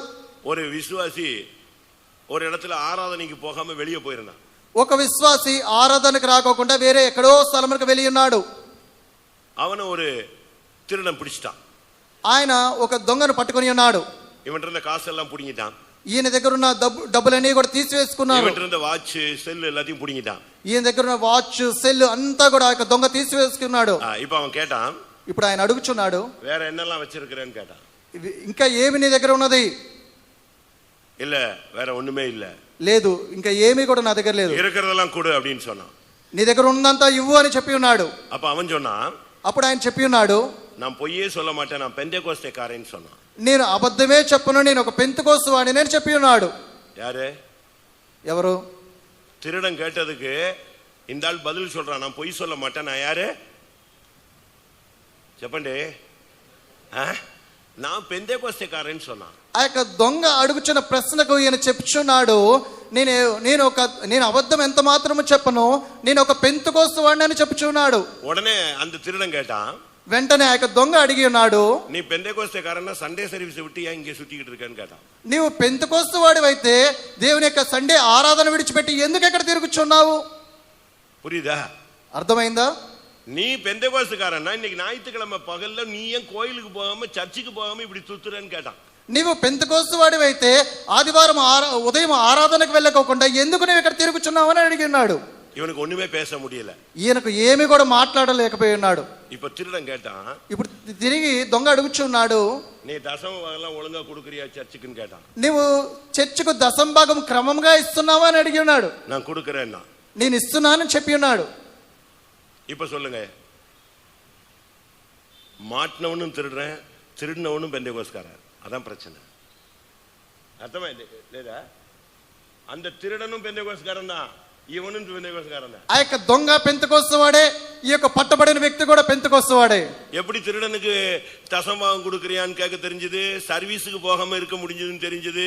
அப்ப இவன் யாரு? அல்லேலூயா. இப்படி எத்தனை திருடங்க இருக்காங்கன்னு தெரியல. చూడండి ఆ యొక్క దొంగ ఈ ఆదివారం ఆరాధనకి ఎందుకు వెళ్ళలేదు? தேவனுடைய సమయத்தை நீ திருடுகிறாய் ஆராதனைக்கு வராம. దేవుని యొక్క సమయం నువ్వు దొంగలిచ్చున్నావు దేవుని యొక్క ఆరాధనకు రాకుండా. பணத்துக்கு பின்னால, ఆ యొక్క డబ్బు వెనకాల, பொருளுக்கு பின்னால, உலகத்துக்கு பின்னால, ஐஸ்வர்யத்துக்கு பின்னால நீ போய்க்கொண்டே இருக்கிறாய். లోకమునకు వెనకాల ఐశ్వర్యమునకు వెనకాల నువ్వు వెలుచునే ఉన్నావు. ஐஸ்வர்யத்துக்கு பின்னாக போய் தங்களை உருவ குத்தி விசுவாசத்தை விட்டு வலிவி போகிறார்கள் என்று தீமோத்தேயு பேசுகிறார். ఆ యొక్క ఐశ్వర్యమును ఆ యొక్క ధనాపేక్షను వెంబడించి ఆ యొక్క సత్యమును విడిచిపెట్టి ఉన్నారని తిమోతిలో చెప్పుచున్నాడు. கேயாசி நாகமானுக்கு பின்னாக போய் அவன் குஷ்டரோகத்தை வாங்கி கொண்டான். ఆ యొక్క గెహాచి నయమాను వెంబడ వెళ్ళి ఆ యొక్క కుష్ఠరోగమును తీసుకొని వచ్చినాడు. பண ஆசை எல்லா தீமைக்கும் வேர். దురాశ సమస్తమైన కీడులకు మూలమై ఉంటున్నది. பொருள் ஆசை எல்லா தீமைக்கும் வேர். ఆ యొక్క ధనాపేక్ష సమస్తమైన కీడులకు మూలమై ఉంటున్నది. నాలుగవదిగా உசியா என்கிற ஒரு ராஜா, ఆ యొక్క హోషియా అని చెప్తున్న రాజు, அவன் தேவனுடைய ஆலயத்துல, ఆయన దేవుని యొక్క ఆలయములో அந்த ஊழியத்துல தலையை கொடுக்கறான். ఆ యొక్క సేవలో ఆ యొక్క ఆటంకం చేయించున్నాడు. நான் தான் வர்ஷிப் பண்ணுவேன், నేనే ఆరాధన చేసేదను, நான் தான் பலிபீடத்துக்கு முன்னால் நிப்பேன், నేనే బలిపీఠం ముందట నిల్చునేదను, நான் ஆசரிப்பு கூடாரத்துக்கு முன்னால் நிப்பேன், నేనే ప్రత్యక్ష గుడారం ముందర నిల్చునేదను. ஊழியத்துல நீ தலையிடவே கூடாது. నీవు సేవలో ఎంత మాత్రముగా అడ్డు తగలకూడదు. அதுக்குன்னு ஊழியக்காரன் இருக்காங்க, ఆయన కూడా సేవకులే, அதுக்கு ஊழியக்காரங்க இருக்கிறார்கள், దానికి కూడా సేవకులు ఉంటున్నారు. நீ మించిన కార్యங்கள்ல பெரிய కార్యங்கள்ல தலையிடக்கூடாது. నీకు కాని కార్యములను నీవు ఎంత మాత్రము తలపెట్టకూడదు. தெளிவா சொல்லி இருக்கு. నేను చాలా స్పష్టంగా చెప్తున్నాను. 131 సంగీతத்திலே మించిన కర్మங்களிலும் பெரிய కార్యங்களிலும் நான் தலையிடுகிறது இல்லை. 131వ కీర్తన మనం చదువుచున్నాము. మనకు కాని విషయములోను మనకు కాని కార్యముల్లోను మనము తలపెట్టకూడదు. ஒருவேளை பண ஆசையினால நீ விசுவாசத்தை விட்டு போயிருக்கலாம். ఒకవేళ డబ్బు ఆశ చేత ఈ యొక్క విశ్వాసమును విడిచిపెట్టి వెళ్ళి ఉండవచ్చును. మற்றవருடைய குறைகளை பேசி நீ விலகி போயிருக்கலாம். ఇతరుల యొక్క కొరతలు చెప్పుచు నువ్వు ఇక్కడ నుంచి వెళ్ళిపోయి ఉండవచ్చును. అవిశ్వాసத்தினால நீ விலகி போயிருக்கலாம். అవిశ్వాసము చేత నువ్వు తొలగిపోయి ఉండవచ్చును. இன்றைக்கு கர்த்தர் சொல்லுகிறார், அதையெல்லாம் விட்டுவிட்டு இன்னைக்கு நீ முன்னுக்கு வா. ఈ యొక్క దినమందు దేవుడు చెప్పుచున్నాడు, వాటినన్నిటిని కూడా విడిచిపెట్టి ఈ యొక్క దినమందు నీవు ముందుకు రావాలను. என்னைக்கோ உள்ள சம்பவத்தை வச்சு நீ விலகி போகாத. ఏ దినములో జరిగిన సంభవములను బట్టి నీవు వెనక పోకూడదు. ఇంగ్లీష్లో சொல்லுவோம், பாஸ்ட் இஸ் பாஸ்ட். నేను ఇంగ్లీష్ లో చెప్తున్నాను, వెనకది వెనకే, போனது போகட்டும். అయితే జరిగినది జరిగినండి. வாழ்க்கையில என்னைக்கோ ஒரு தோல்வி, பலவீனம், புத்தியீனம் நடந்தது. இன்னைக்கு நீ முன்னுக்கு வரும்படியாக ஆண்டவர் அழைக்கிறார். జీవితంలో ఏదో ఒక బుద్ధిహీనత, ఏదో ఒక అపజయం కలిగి ఉన్నది, కానీ ఈ యొక్క దినమందు నీవు ముందుకు రావాలను. 8వ వచనం என்ன சொல்லுகிறது? 8వ వచనం ఏమని చెప్పబడుచున్నది? 2 రాజాக்கள் 7:8 என்ன சொல்லுகிறது? 2వ రాజుల గ్రంథము 8వ వచనంలో ఏమని చెప్పబడుచున్నది?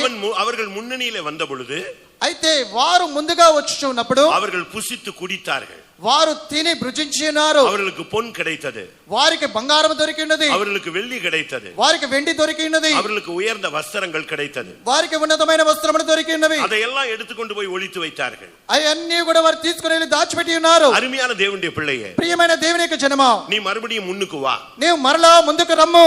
நீ ராபோஜனம் எடுக்காம எத்தனை வருஷம் நீ போய் கொண்டிருக்கிறாய்? నీవు ప్రభు సంస్కారం తీసుకోకుండా ఎన్ని సంవత్సరములు వెళ్ళిపోయి ఉన్నావు? எத்தனையோ ராபோஜனங்களை நீ ஒதுக்கி வைத்து விட்டாய். ఎన్నో ప్రభు సంస్కారములను విడిచిపెట్టి ఉన్నావు. எத்தனையோ தேவ சமூகத்தை நீ விலகி விட்டாய். ఎన్నో దేవుని సన్నిధములను విడిచిపెట్టి ఉన్నావు. அதுக்கு சில காரணங்கள் இருக்கலாம். అనే దానికి కొన్ని కారణములు ఉండి ఉండవచ్చును. இன்னைக்கு கர்த்தர் உன்னை உயிரோடு வைத்திருக்கிறார். అయితే ఈ యొక్క దినమందు వరకు దేవుడు నిన్ను సజీవునిగా ఉంచి ఉన్నాడు. எல்லாவற்றையும் தூக்கி எறிந்து விட்டு இன்னைக்கு முன்னுக்கு வா. సమస్తమును కూడా తీసి పారవేసి ముందుకు రమ్ము. ஆண்டவருடைய பாதத்தில் விழு. దేవుని యొక్క పాదముల యొద్ద పడుము. பரிசுத்தவான்களோடு ஒப்புரவாகு. దేవుని యొక్క పరిశుద్ధులతో సమాధాన పడుము. உடனடியாக நீ கர்த்தருடைய பந்தியில புசித்து குடி. వెంటనే దేవుని యొక్క భాగములో నీవు భుజించి పానము చేయము. மறுபடியும் விசுவாச வீரனாய் மாறு. మరలా నీవు విశ్వాస మార్గంలో రమ్ము. மறுபடியும் ரட்சிப்பின் வஸ்திரங்களை உடுத்திக்கொள். మరలా ఆ యొక్క రక్షణ వస్త్రమును ధరించుకొనుము. மறுபடியும் கிருபை வரங்கள் உனக்குள்ளே வேலை செய்யட்டும். మరలా ఆ యొక్క కృపా వరములు నీలో క్రియ చేయనిమ్ము. கர்த்தருடைய பரிசுத்த நாமத்துக்கு மகிமை உண்டாவதாக. దేవుని యొక్క పరిశుద్ధ నామముకు మహిమ కలుగును గాక. நியாயாதிபதிகள் న్యాయాధిపతులు 7వ అధ్యాయத்தை பார்க்கும் பொழுது 7వ అధ్యాయంలో మనం చదువుచున్నాము. గిదియోனை குறித்து பார்க்கிறோம். గిదియోను గురించి మనం చదువుచున్నాము. గిదియోனை பார்த்து கர்த்தர் பேசுகிறார். గిదియోనును చూచి దేవుడు మాట్లాడుచున్నాడు. பராக்கிரமசாலியே கர்த்தர் உன்னோடு இருக்கிறார். పరాక్రమశాలుడైన బలాఢ్యుడా దేవుడు నీతో ఉన్నాడు. அவன் சொன்னா, என் கூட கர்த்தர் இருந்தா ஏன் எனக்கு இப்படி సంభవిக்கிறது? ఆయన చెప్పుచున్నాడు, దేవుడు నాకు తోడై ఉండిన ఎడల ఎందుకు ఈ కార్యములు సంభవించుచున్నవి? கர்த்தர் அவனோடு பேசினார். దేవుడు ఆయనతో మాట్లాడి ఉన్నాడు. நீ ஒதுங்கி இருக்காத. నీవు దాగుకొని ఉండకము, நீ முன்னுக்கு வா, నీవు ముందుకు రమ్ము, அப்பொழுது உன்னுடைய கேள்விகளுக்கு பதில் கிடைக்கும். అప్పుడు నీ యొక్క ప్రశ్నలకు జవాబులు దొరకను. நீ வெளியே இருந்துகிட்டே நீ கேள்வி கேட்டனா பதில் கிடைக்காது. నీవు బయట ఉండి ప్రశ్నలు అడిగినట్లయితే నీకు జవాబులు దొరకవు. நியாயாதிபதிகள் 7ஆம் அதிகாரம் న్యాయాధిపతుల గ్రంథము 7వ అధ్యాయము 11ஆம் వచనத்தை பார்க்கும் பொழுது 11వ వచనమును చదువుచున్నప్పుడు அவன் முன்னணியிலே வந்தான், அவன் முன்னணியில் வந்தான், ఆయన ముందుకు వచ్చినాడు. அவன் முன்னுக்கு வந்த பொழுது ఆయన ముందుకు వచ్చినప్పుడు அங்கே யார் நின்று கொண்டிருந்தது? అక్కడ ఎవరు నిలబడి ఉన్నారు? அங்கே ஜாமம் காக்கிறவன் நின்று கொண்டிருந்தான். అక్కడ కావలికారు నిలబడి ఉన్నారు. அருமையான தேவனுடைய ஜனமே, ప్రియమైన దేవుని యొక్క జనమా, நீங்கள் முன்னணியில் வந்தால் நீங்கள் ஜாமக்காரராய் மாறுவீர்கள். నీవు ముందుకు వచ్చినట్లయితే నీవు ఒక కావలి వారిగా నువ్వు మార్చబడతావు. இந்த சபைக்கு விசுவாசிகள் தேவையில்லை, ఈ యొక్క సంఘమునకు విశ్వాసులు అవసరం లేదు. இந்த சபைக்கு ஜாமக்காரர்கள் தேவை, ఈ యొక్క సంఘమునకు కావలి కాయవారు అవసరమై ఉన్నది. இந்த சபைக்கு ஜெப வீரர்கள் தேவை, ఈ యొక్క సంఘమునకు ప్రార్థన వీరులు అవసరమై ఉన్నది. திறப்புல நிற்கக்கூடிய தேவன் ஜனங்கள் தேவை, ఆ యొక్క మార్గములో నిలబడే దేవుని యొక్క జనులు అవసరమై ఉన్నారు. இரவுல ஜெபிக்கக்கூடியவர்கள் தேவை, ఆ యొక్క ప్రార్థన చేయవారు అవసరమై ఉన్నారు. பரிசுத்தவான்களுக்காக ஜெபிக்க, పరిశుద్ధుల నిమిత్తం ప్రార్థన చేయుటకు, வாலிபர்களுக்காக ஜெயிக்க, యవనస్తుల నిమిత్తం ప్రార్థన చేయుటకు, யுத்தங்களை நிறுத்தும்படியாக ஜெபிக்க, ఆ యొక్క యుద్ధములో ఆపివేయుటకు ప్రార్థించుటకు, தேசத்தின் ரட்சிப்புக்காக ஜெபிக்க, దేశం యొక్క రక్షణ నిమిత్తం ప్రార్థన చేయుటకు, குடும்பங்களுடைய விடுதலைக்காக ஜெபிக்க இந்த சபையில ஆட்கள் தேவை. కుటుంబం యొక్క విడుదల నిమిత్తం ప్రార్థన చేయుటకు ఈ యొక్క సంఘములో జనులు అవసరమై ఉన్నారు. அங்கே முன்னணியில வந்த பொழுது అయితే వారు ముందుకు వచ్చినప్పుడు அவன் ஜாமக்காரன் இருக்கிற இடம் வரைக்கும் வந்தான். ఆయన కావలి వారు ఉండు స్థలము వరకు ఆయన వచ్చి ఉన్నాడు. இந்த பூர்ணானந்த பேட் சபையில எத்தனை பேர் ஜாமக்காரர்கள்? ఈ యొక్క పూర్ణానందపేట సంఘములో మీరు ఎంత మంది కావలి కాయవారు? முந்தியெல்லாம் பாத்தீங்கன்னா ముందు కాలంలో చూసినట్లయితే சனிக்கிழமை நைட்டு எல்லாரும் தேவ சமூகத்துல கிடப்பாங்க, ఆ యొక్క శనివారం రాత్రి ఆ యొక్క దేవుని సన్నిధానం అందరూ కూడా గడిపేదారు. எல்லாம் தேவ சமூகத்துல இருப்பாங்க. అందరూ దేవునికి సన్నిధానం ఉండేదారు. 1000 நாளை பார்க்கிலும் உங்களுடைய வீட்டில் வாசற்படையில் கிடக்கிற ஒரு நாள் நல்லது. ఆ యొక్క 1000 దినముల కంటే నీ యొక్క సన్నిధానంలో ఒక దినము గడపటం మేలు. இப்ப கொஞ்சம் பையங்க, கொஞ்சம் பிள்ளைங்க, கொஞ்சம் பேர் தங்கி இருப்பாங்க. நைட்டு முழுசும் செல்லுல தான் அவன் சர்ச்சுக்குள்ளேயே இருக்கிறான். అయితే కొంతమంది పిల్లలు కొంతమంది మాత్రమే కనబడుతున్నారు.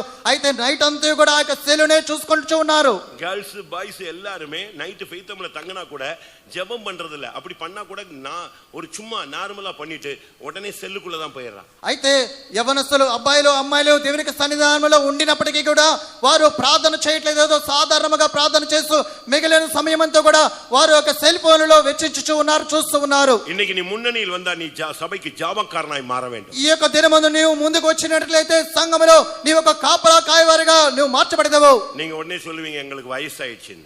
మీరు చెప్పవచ్చును ముందుగానే నాకు వయసు అయిపోయి ఉన్నది. ஜபத்துக்கும் வயசுக்கும் என்ன சம்பந்தம்? ప్రార్థనకు వయసుకు ఏంటి సంబంధము? லூக்கா எழுதின சுவிசேஷத்துல பார்க்கும்போது లూకా సువార్తలో మనం చదువుచున్నాము. 84 వయసు ஒரு பெண் எப்படி జెబితాன்னு బైబిల్లో படிச்சு பாருங்க. 84 సంవత్సరముల ఒక స్త్రీ ఏ రీతిగా ప్రార్థన చేసినదో మనం చూస్తున్నాము. లూకా 2:37. లూకా సువార్త 2వ అధ్యాయం 37వ వచనము. பழைய ஏற்பாட்டு அன்னாள், இது இவள் புதிய ஏற்பாட்டு அன்னாள்.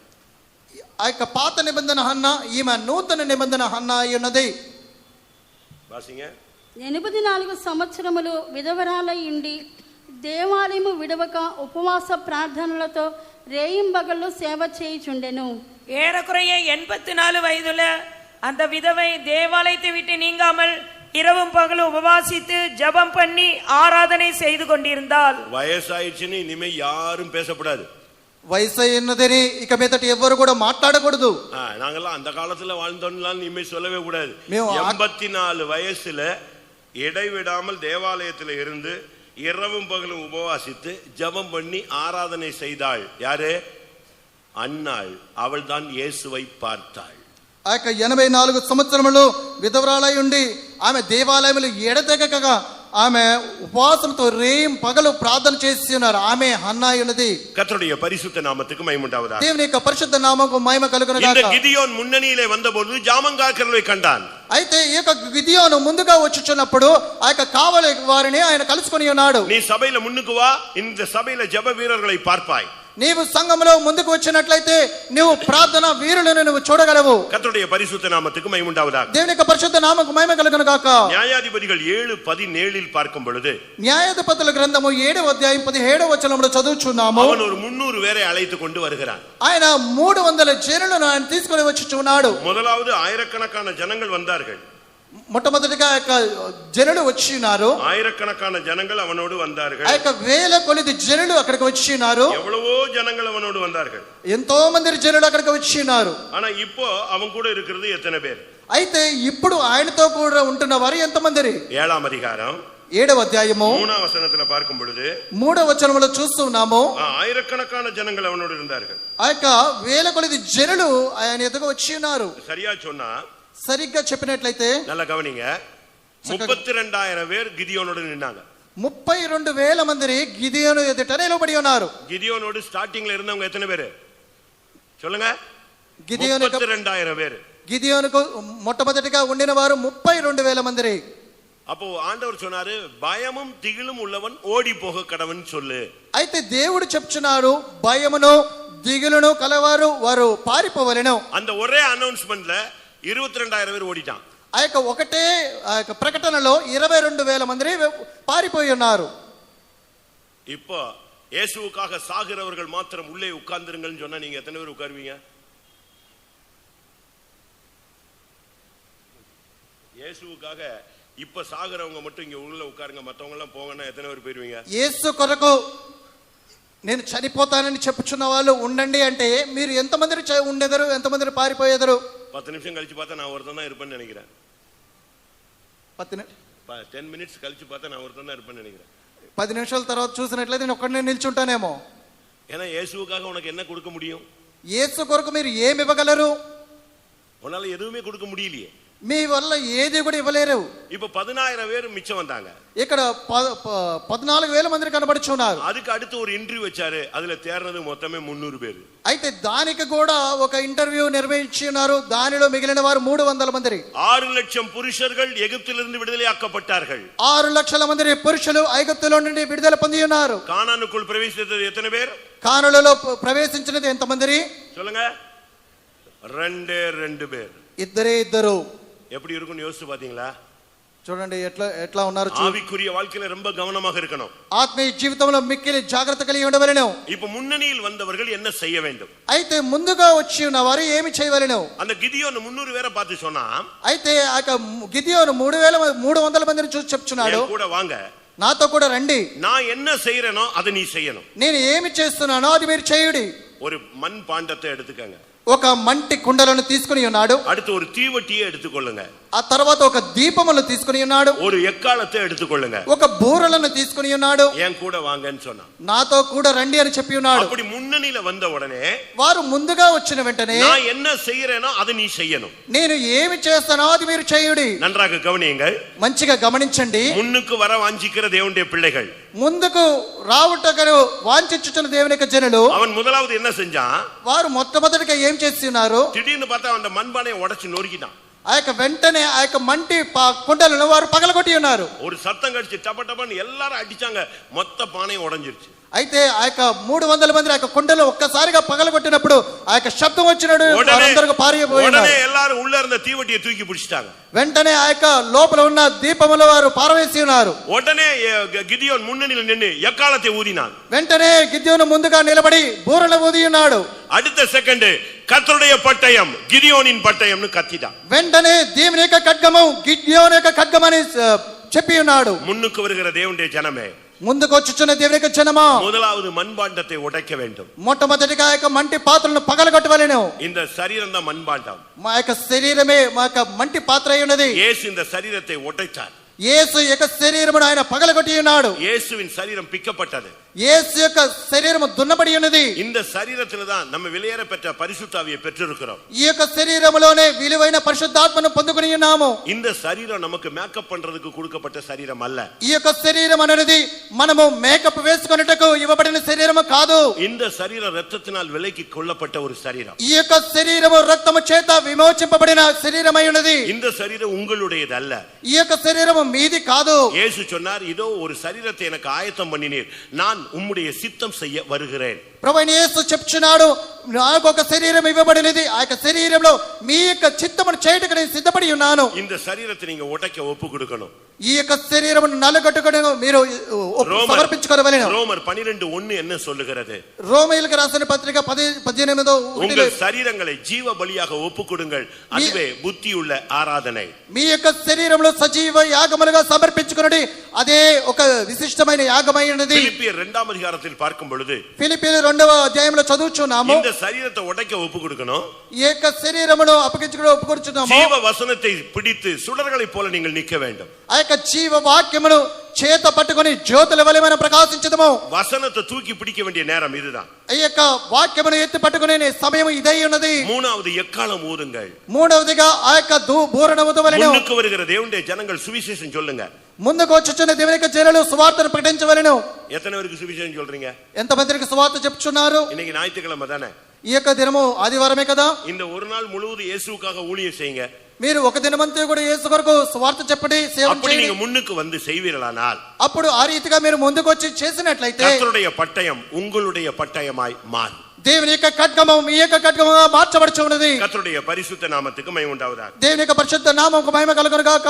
அடுத்ததாக తర్వాతగా ஆதியாகமம் ఆది కాండము 33ஆம் அதிகாரத்தை பார்க்கும் பொழுது 33వ అధ్యాయంలో చూస్తున్నాము. யாக்கோபு ஒரு பிரச்சனையில சிக்கிக்கொண்ட ஒரு நேரம். యాకోబు ఒక సమస్యలో చిక్కుకొనిన ఒక సందర్భం ఉన్నది. உங்களுக்கு யாக்கோபை குறித்து தெரியும்.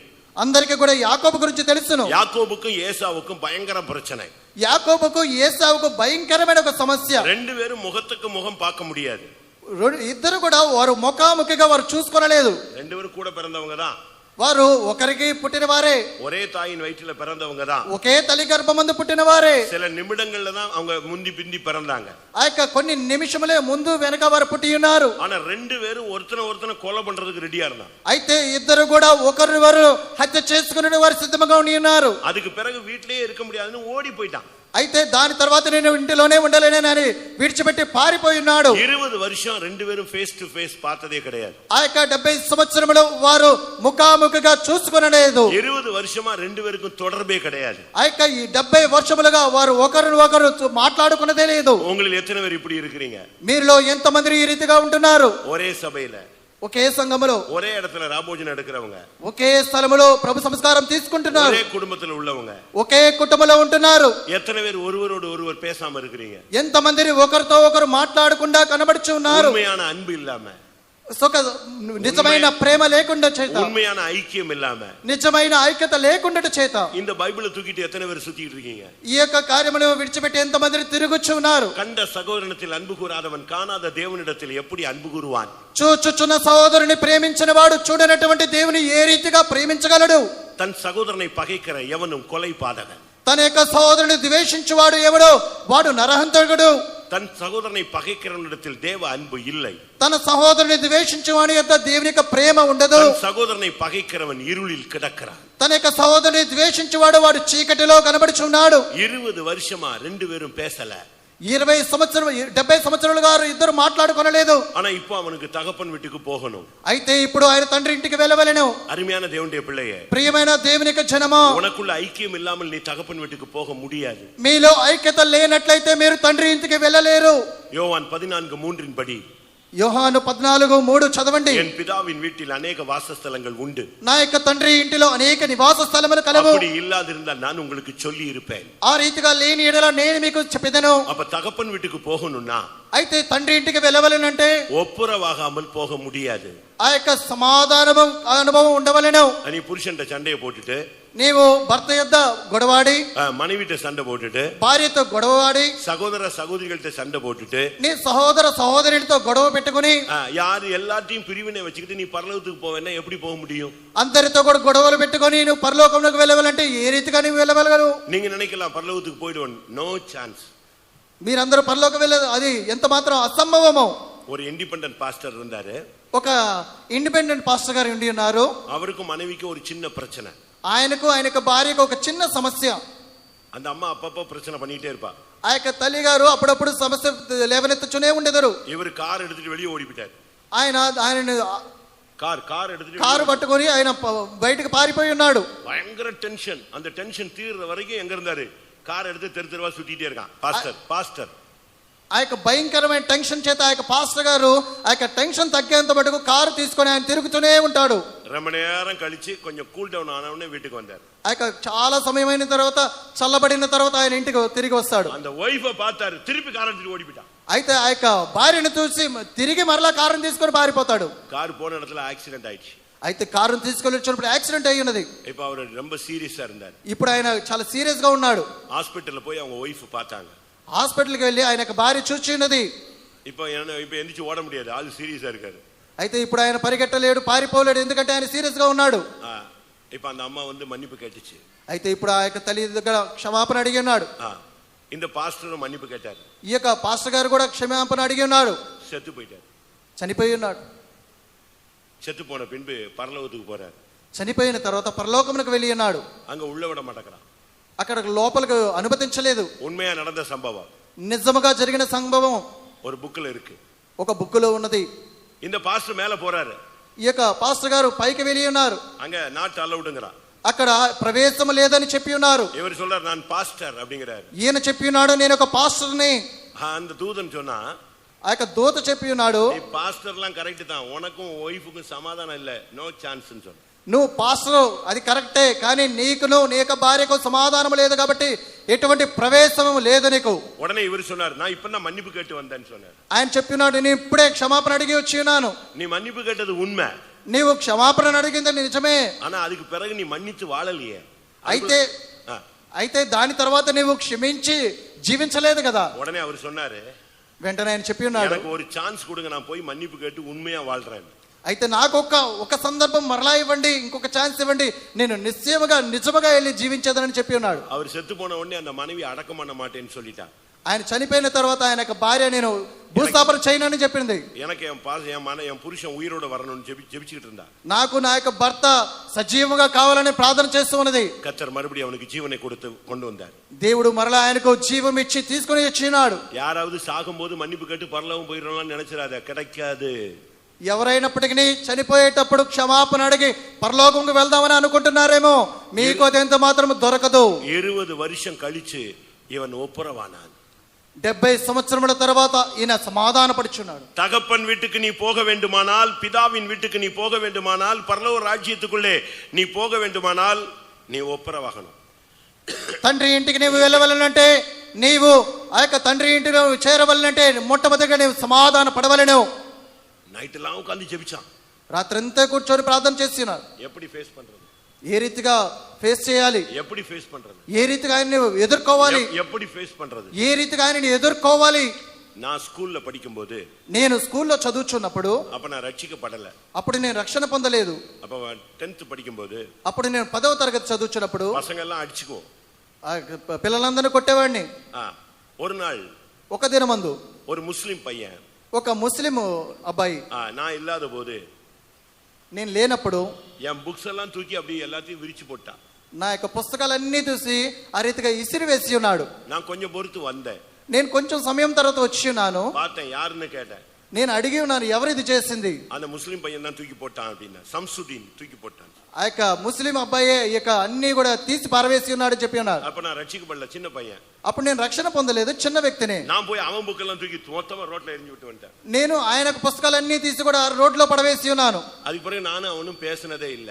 ఆ తర్వాత నేను ఆయన మాట్లాడుకోలేదు. அதுக்கு பிறகு அவன் வேற ஸ்கூலுக்கு போயிட்டான், நான் வேற ஸ்கூல் போயிட்டேன். అయితే ఆ తర్వాత ఆయన వేరే స్కూల్కి వెళ్ళి ఉన్నాడు, నేను వేరే స్కూల్కి వెళ్ళి ఉన్నాను. இப்ப நான் ரட்சிக்கப்படுறேன்.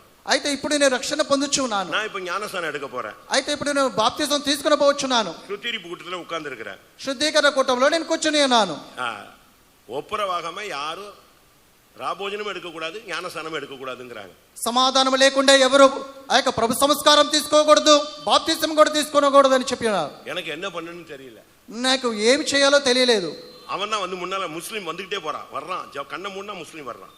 నేను చూసినప్పుడు ఆ కంటి ముందు ఆ యొక్క ముస్లిం వచ్చునే ఉన్నాడు. என்ன பண்றது, నేను ఏం చేయాలి, இவன் வீடும் தெரியாது, ఆయన ఇల్లు తెలియదు, இவனை எங்க போய் பாக்குறது, ఈయన ఎక్కడికి వెళ్ళి చూసేదను. அப்ப ஆண்டவர்கிட்ட சொன்னேன், అప్పుడు దేవునితో చెప్పి ఉన్నాను, அவனை இந்த ஞானஸ்நானத்துக்கு முன்னால கொண்டு வந்துட்டீங்கன்னா நான் மன்னிப்பு கேட்கிறேன். ఆయనను ఈ యొక్క బాప్తిసం ఆరాధనకు ముందు ముందుగా ఆయన తీసుకుని వచ్చేట్లయితే నేను ఆయన క్షమాపణ అడుగుతాను. நான் கூட்டம் முடிச்சு சைக்கிள்ல போய்கிட்டு இருக்கிறேன், அவன் வந்துட்டானே, அவனை கொண்டு வந்துட்டாரு ஆண்டவர். అయితే నేను కూట ముగించి ఆ యొక్క సైకిల్లో వెళుచున్నప్పుడు దేవుడు ఆయనను తీసుకుని వచ్చినాడు. அவன் எதிர வர்றான், ఆయన నాకు ఎదురుగా వచ్చున్నాడు. எனக்கு ఆశ్చర్యமா இருக்கு. నాకు ఆశ్చర్యముగా ఉన్నది. ஆனா இங்க பிசாசு வருது, உள்ள வருது. అయితే సాతాను లోన వచ్చుచున్నది. அவன்கிட்ட எப்படி பேச முடியும்? ఆయనతో ఎలా మాట్లాడగలవు? அவன் முகத்துல எப்படி பார்க்க முடியும்? ఆయన మొహం చూసి ఏ రీతిగా మాట్లాడగలవు? உன் புக்கெல்லாம் ரோட்ல தூக்கி எறிஞ்சானே, ఆయన నీ యొక్క పుస్తకాలన్నీ పరవేసి ఉన్నాడు రోడ్లో. இப்படி ஒரு போராட்டம். ఈ రీతిగా ఒక పోరాటము. எப்படி தாழ்த்தி மன்னிப்பு கேட்கிறது? ఏ రీతిగా తగ్గించుకొని క్షమాపణ అడిగేది? இப்படி யோசிச்சுக்கிட்டே இருக்கிற, அவன் போயிட்டான், நானும் போயிட்டேன். ఈ రీతిగా తలంచుచునే ఉన్నాను, ఆయన వెళ్ళిపోయి ఉన్నాడు, నేను వెళ్ళిపోయి ఉన్నాను. ஆண்டவர் என்கிட்ட சொன்னாரு, நீ சொன்னன்னு நான் அவனை எங்கேயோ இருந்து அவனை கொண்டு வந்திருக்கேன். దేవుడు చెప్పి ఉన్నాడు, నీవు అడిగి ఉన్నావు, ఆయన ఎక్కడో ఉన్నవాడిని నేను తీసుకొని ఇక్కడికి తీసుకుని వచ్చి ఉన్నాను. நான் அப்படியே திரும்பி பார்த்தேன், నేను వెనక తిరిగి చూసి ఉన్నాను. ஐயோ போயிட்டானே, என்ன பண்றது, சான்ஸ் ஆண்டவர் கொடுத்தது போயிட்டானே திரும்பி பாக்குற, அவன் திரும்பி பாக்குறான்.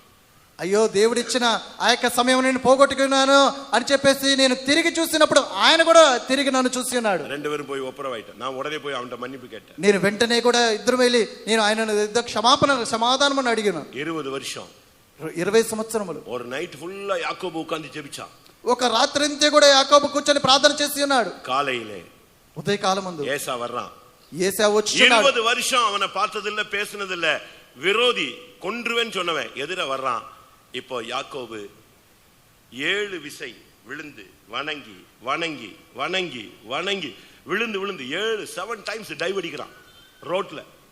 ఆ యొక్క 20 సంవత్సరాల ముందు ఆయనను చూడకుండా పారిపోయిన వ్యక్తి ఇప్పుడు ఏ రీతిగా ఆయన చూసేదని ఒక పగతో ఉన్న వ్యక్తి ఇప్పుడు యాకోబు ఏశావును చూసి 7 మార్లు కింద బోర్లా పడుచున్నారు. அவனை போய் கட்டி பிடிச்சு அழுது அன்னைக்கு ஒப்புரவாயிட்டான். இவன் தகப்பன் வீட்டுக்கு போய்விட்டான். అయితే ఆయన పట్టుకొని ఆయన చూసినప్పుడు ఆయన పట్టుకొని ఆయన యొద్ద క్షమాపణ అడిగి ఉన్నాడు. ఆయన సమాధానపడి ఉన్నాడు. ఇప్పుడు తండ్రి ఇంటికి వెళ్ళి చేరి ఉన్నాడు. இன்றைக்கு நீ பரலோகத்துக்கு போகணும்னா இன்னைக்கு கூட்டம் முடிஞ்ச உடனே முன்னுக்கு வந்து ஒப்புரவாகு. ఈ యొక్క దినమందు నీవు పరలోక రాజ్యమునకు వెళ్ళాలంటే నీవు ఈ యొక్క దినమందు నీవు సమాధానపడము. ஆதியாகமம் 33:3 వాసి. ఆది కాండం 33వ అధ్యాయం 3వ వచనం చదువుకునేదేమో. తాని వారు ముందర వెళ్ళొచ్చు తన సహోదరుని సమీపించే వరకు அவன் முன்னுக்கு வந்து தன் சகோதரனை சமீபித்தான். ఆయన ముందుకు వచ్చి తన యొక్క సహోదరుని సంధించుకున్నప్పుడు அவங்க வந்து మన్నిப்பு கேட்கணும், நீ కాத்திருக்க கூடாது. ఆ యొక్క ఆయనే వచ్చి క్షమాపణ పొందాలని నువ్వు కనిపెట్టుకుని ఉండకూడదు. உனக்கு விரோதமானவங்க வந்து மன்னிப்பு கேட்கணும், நீ காத்திருக்க கூடாது. నీకు విరోధముగా వచ్చి వారు నీ యొద్ద క్షమాపణ అడగాలని నువ్వు ఎదురు చూడకూడదు. మన్నిப்பு கேட்பதில் நீங்க முந்திக் கொள்ளணும். ఆ యొక్క క్షమాపణ అడుగటకు నువ్వు ముందుకు వెళ్ళవలెను. கிறிஸ்து மன்னித்தது போல மன்னிக்கணும். క్రీస్తు క్షమించినట్లుగా మీరు క్షమించవలెను. தேவன் மன்னித்தது போல மன்னிக்கணும். దేవుడు క్షమించినట్లుగా మనం క్షమించవలెను. 490 தரம் மன்னிக்கணும். ఆ యొక్క 490 தரம், 7 தரம் அல்ல, 770 தரம் மன்னிக்கணும். 490 సార్లు మనం మన్నించవలని 7 సార్లు కాదు 77 సార్లు. மன்னிப்பு கேட்பது ஒன்று, மன்னிப்பது ஒன்று. ఆ యొక్క క్షమాపణ అడుగుట ఒకటి, క్షమించుట ఒకటి. கர்த்தருடைய பரிசுத்த நாமத்துக்கு மகிமை உண்டாவதாக. దేవుని యొక్క పరిశుద్ధ నామముకు మహిమ కలుగును గాక. அது மாத்திரமல்ல, అది మాత్రమే కాదు ஆவிக்குரிய வாழ்க்கையில நீங்க எந்த பாடுகள் வந்தாலும் முன்னுக்கு போகணும். ఆత్మీయ జీవితంలో ఎటువంటి కార్యములు వచ్చినప్పటికీ నేను ముందుకు సాగిపోవచ్చునే వెళ్ళవలెను. లూకా 19వ అధ్యాయం 28వ వచనం. లూకా సువార్త 19వ అధ్యాయము 28వ వచనము. நீங்க எல்லாம் டைரி வச்சிருக்கீங்களா, பேனா வச்சிருக்கீங்களா, நோட் பண்றீங்களா? நான் முடிஞ்ச கேள்வி கேட்டா பதில் சொல்லுவீங்களா? మీరందరూ డైరీని పెట్టుకుని ఉన్నారా, పెన్నును పెట్టుకుని ఉన్నారా, రాస్తున్నారా? నేను ముగించబడిన తర్వాత నేను ప్రశ్న అడిగితే మీరు చెప్పతారా? சொல்லுங்க, வாசிங்க. లూకా 19:28. లూకా సువార్త 19వ అధ్యాయం 28వ వచనము. యేసు ఈ మాటలు చెప్పి యెరూషలేమునకు వెళ్ళవలెనని ముందుకు సాగిపోయెను. கர்த்தருடைய பரிசுத்த நாமத்துக்கு மகிமை உண்டாவதாக. దేవుని యొక్క పరిశుద్ధ నామముకు మహిమ కలుగును గాక. యేసు యెరూషలేముకు அவர்களுக்கு முன்பாக முந்தி நடந்து போனார். యేసు యెరూషలేముకు వారికి ముందుగా ఆయన సాగిపోయెను.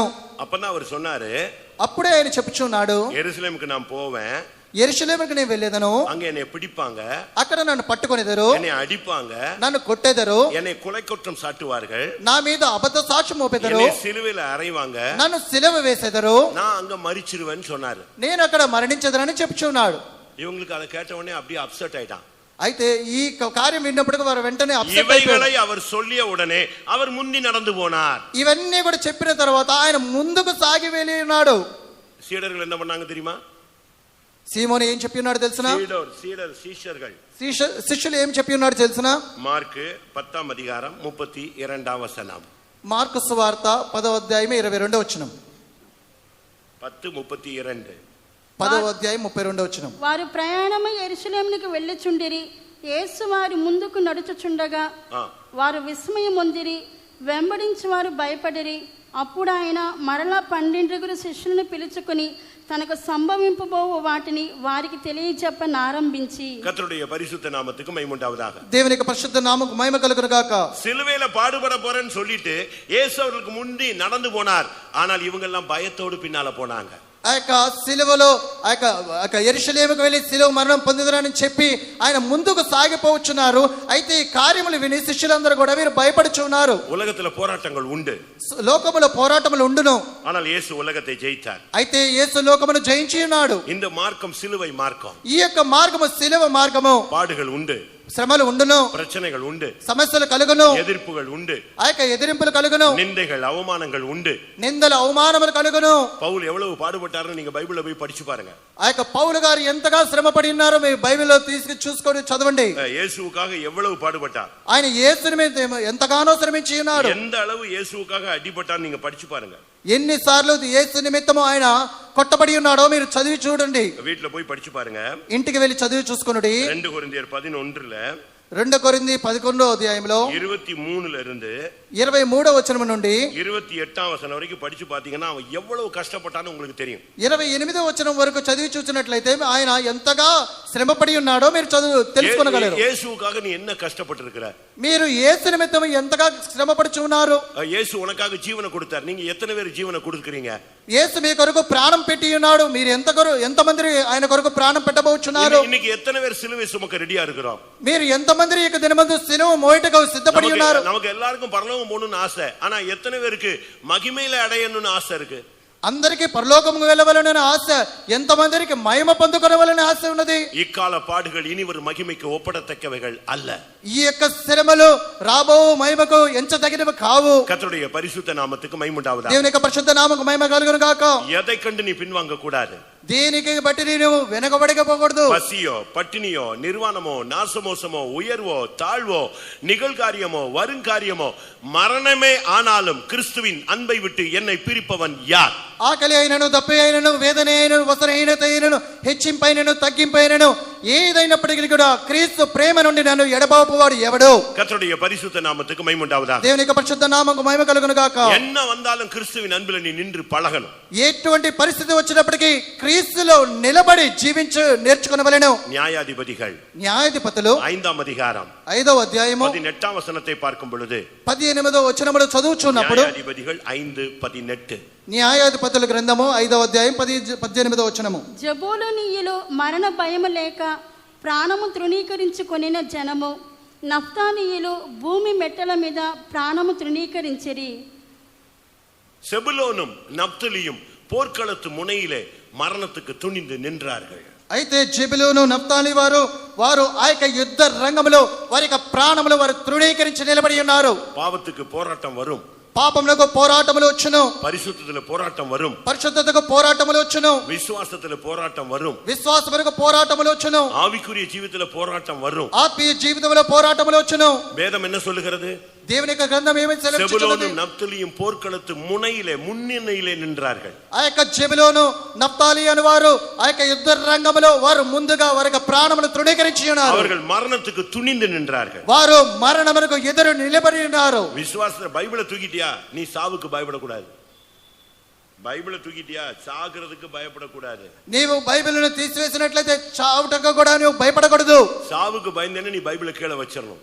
ఆ యొక్క చావుకు కూడా భయపడినట్లయితే బైబిల్ను కింద పెట్టవలెను. కடைசி కాలం, చివరి కాలము, విశ్వాసத்தின் நல்ல போராட்டத்தை போராடு. విశ్వాసములో మంచి పోరాడము. నిత్య జీవனை పట్టికొள். నిత్య జీవనం పొందుకున్నాము. இதற்காகவே நீ அழைக்கப்பட்டாய். దాని కొరకే దేవుడు నేను పిలిచి ఉన్నాడు. செபுலோனும் நப்தலியும் போர்க்களத்து முனையிலே மரணத்துக்கு துணிந்து நின்றவர்கள். ఆ యొక్క జెబులూను నఫ్తాలి అని వారు ఆ యొక్క యుద్ధ రంగమందు వారి యొక్క మరణ భయం లేకుండా వారి యొక్క ప్రాణమును తృణీకరించిన ఉన్నారు. எத்தனை வாலிபர்கள் இயேசுவுக்காக உயிரை கொடுப்பீங்க? ఎంతమంది యవనస్తులు యేసు కొరకు ప్రాణం పెట్టుటకు సిద్ధపడి ఉన్నారు? నడిగர்களுக்காக సాగరా, యాక్టర్ ఆర్టిస్టుకాக, ఆ యొక్క నటుల నిమిత్తము వారు చావడానికి సిద్ధపడుచు ఉన్నారు. செத்துపోறான், చనిపోవచ్చున్నారు. కచ్చికాக సాగరా, ఆ యొక్క పార్టీల కొరకు చనిపోవచ్చున్నారు. నాటుకాக సాగరా, దేశముల కొరకు చనిపోవచ్చున్నారు, தேசத்துக்காக சாகுறாங்க. దేశముల కొరకు చనిపోవచ్చున్నారు. இயேசுவுக்காக எத்தனை பேர் வர்றோம்? యేసు కొరకు ఎంతమంది చావబోచున్నారు? எத்தனை பேர் ஊழியத்துக்கு உங்களால மரணத்துக்கு இந்த ஊழியம் மரணத்துக்கு எதுவான ஊழியம்? ఎంతమంది ఈ యొక్క సేవ నిమిత్తం వచ్చుచున్నారు? ఈ యొక్క సేవ మరణముకు హేతువైన సేవ అన్నది. అమెరికాలో ஒரு சகோதரி ஊழியத்துக்கு வந்தாங்க. ఒక సహోదరి సేవకు వచ్చినారు. இன்டர்வியூ வச்சாங்க.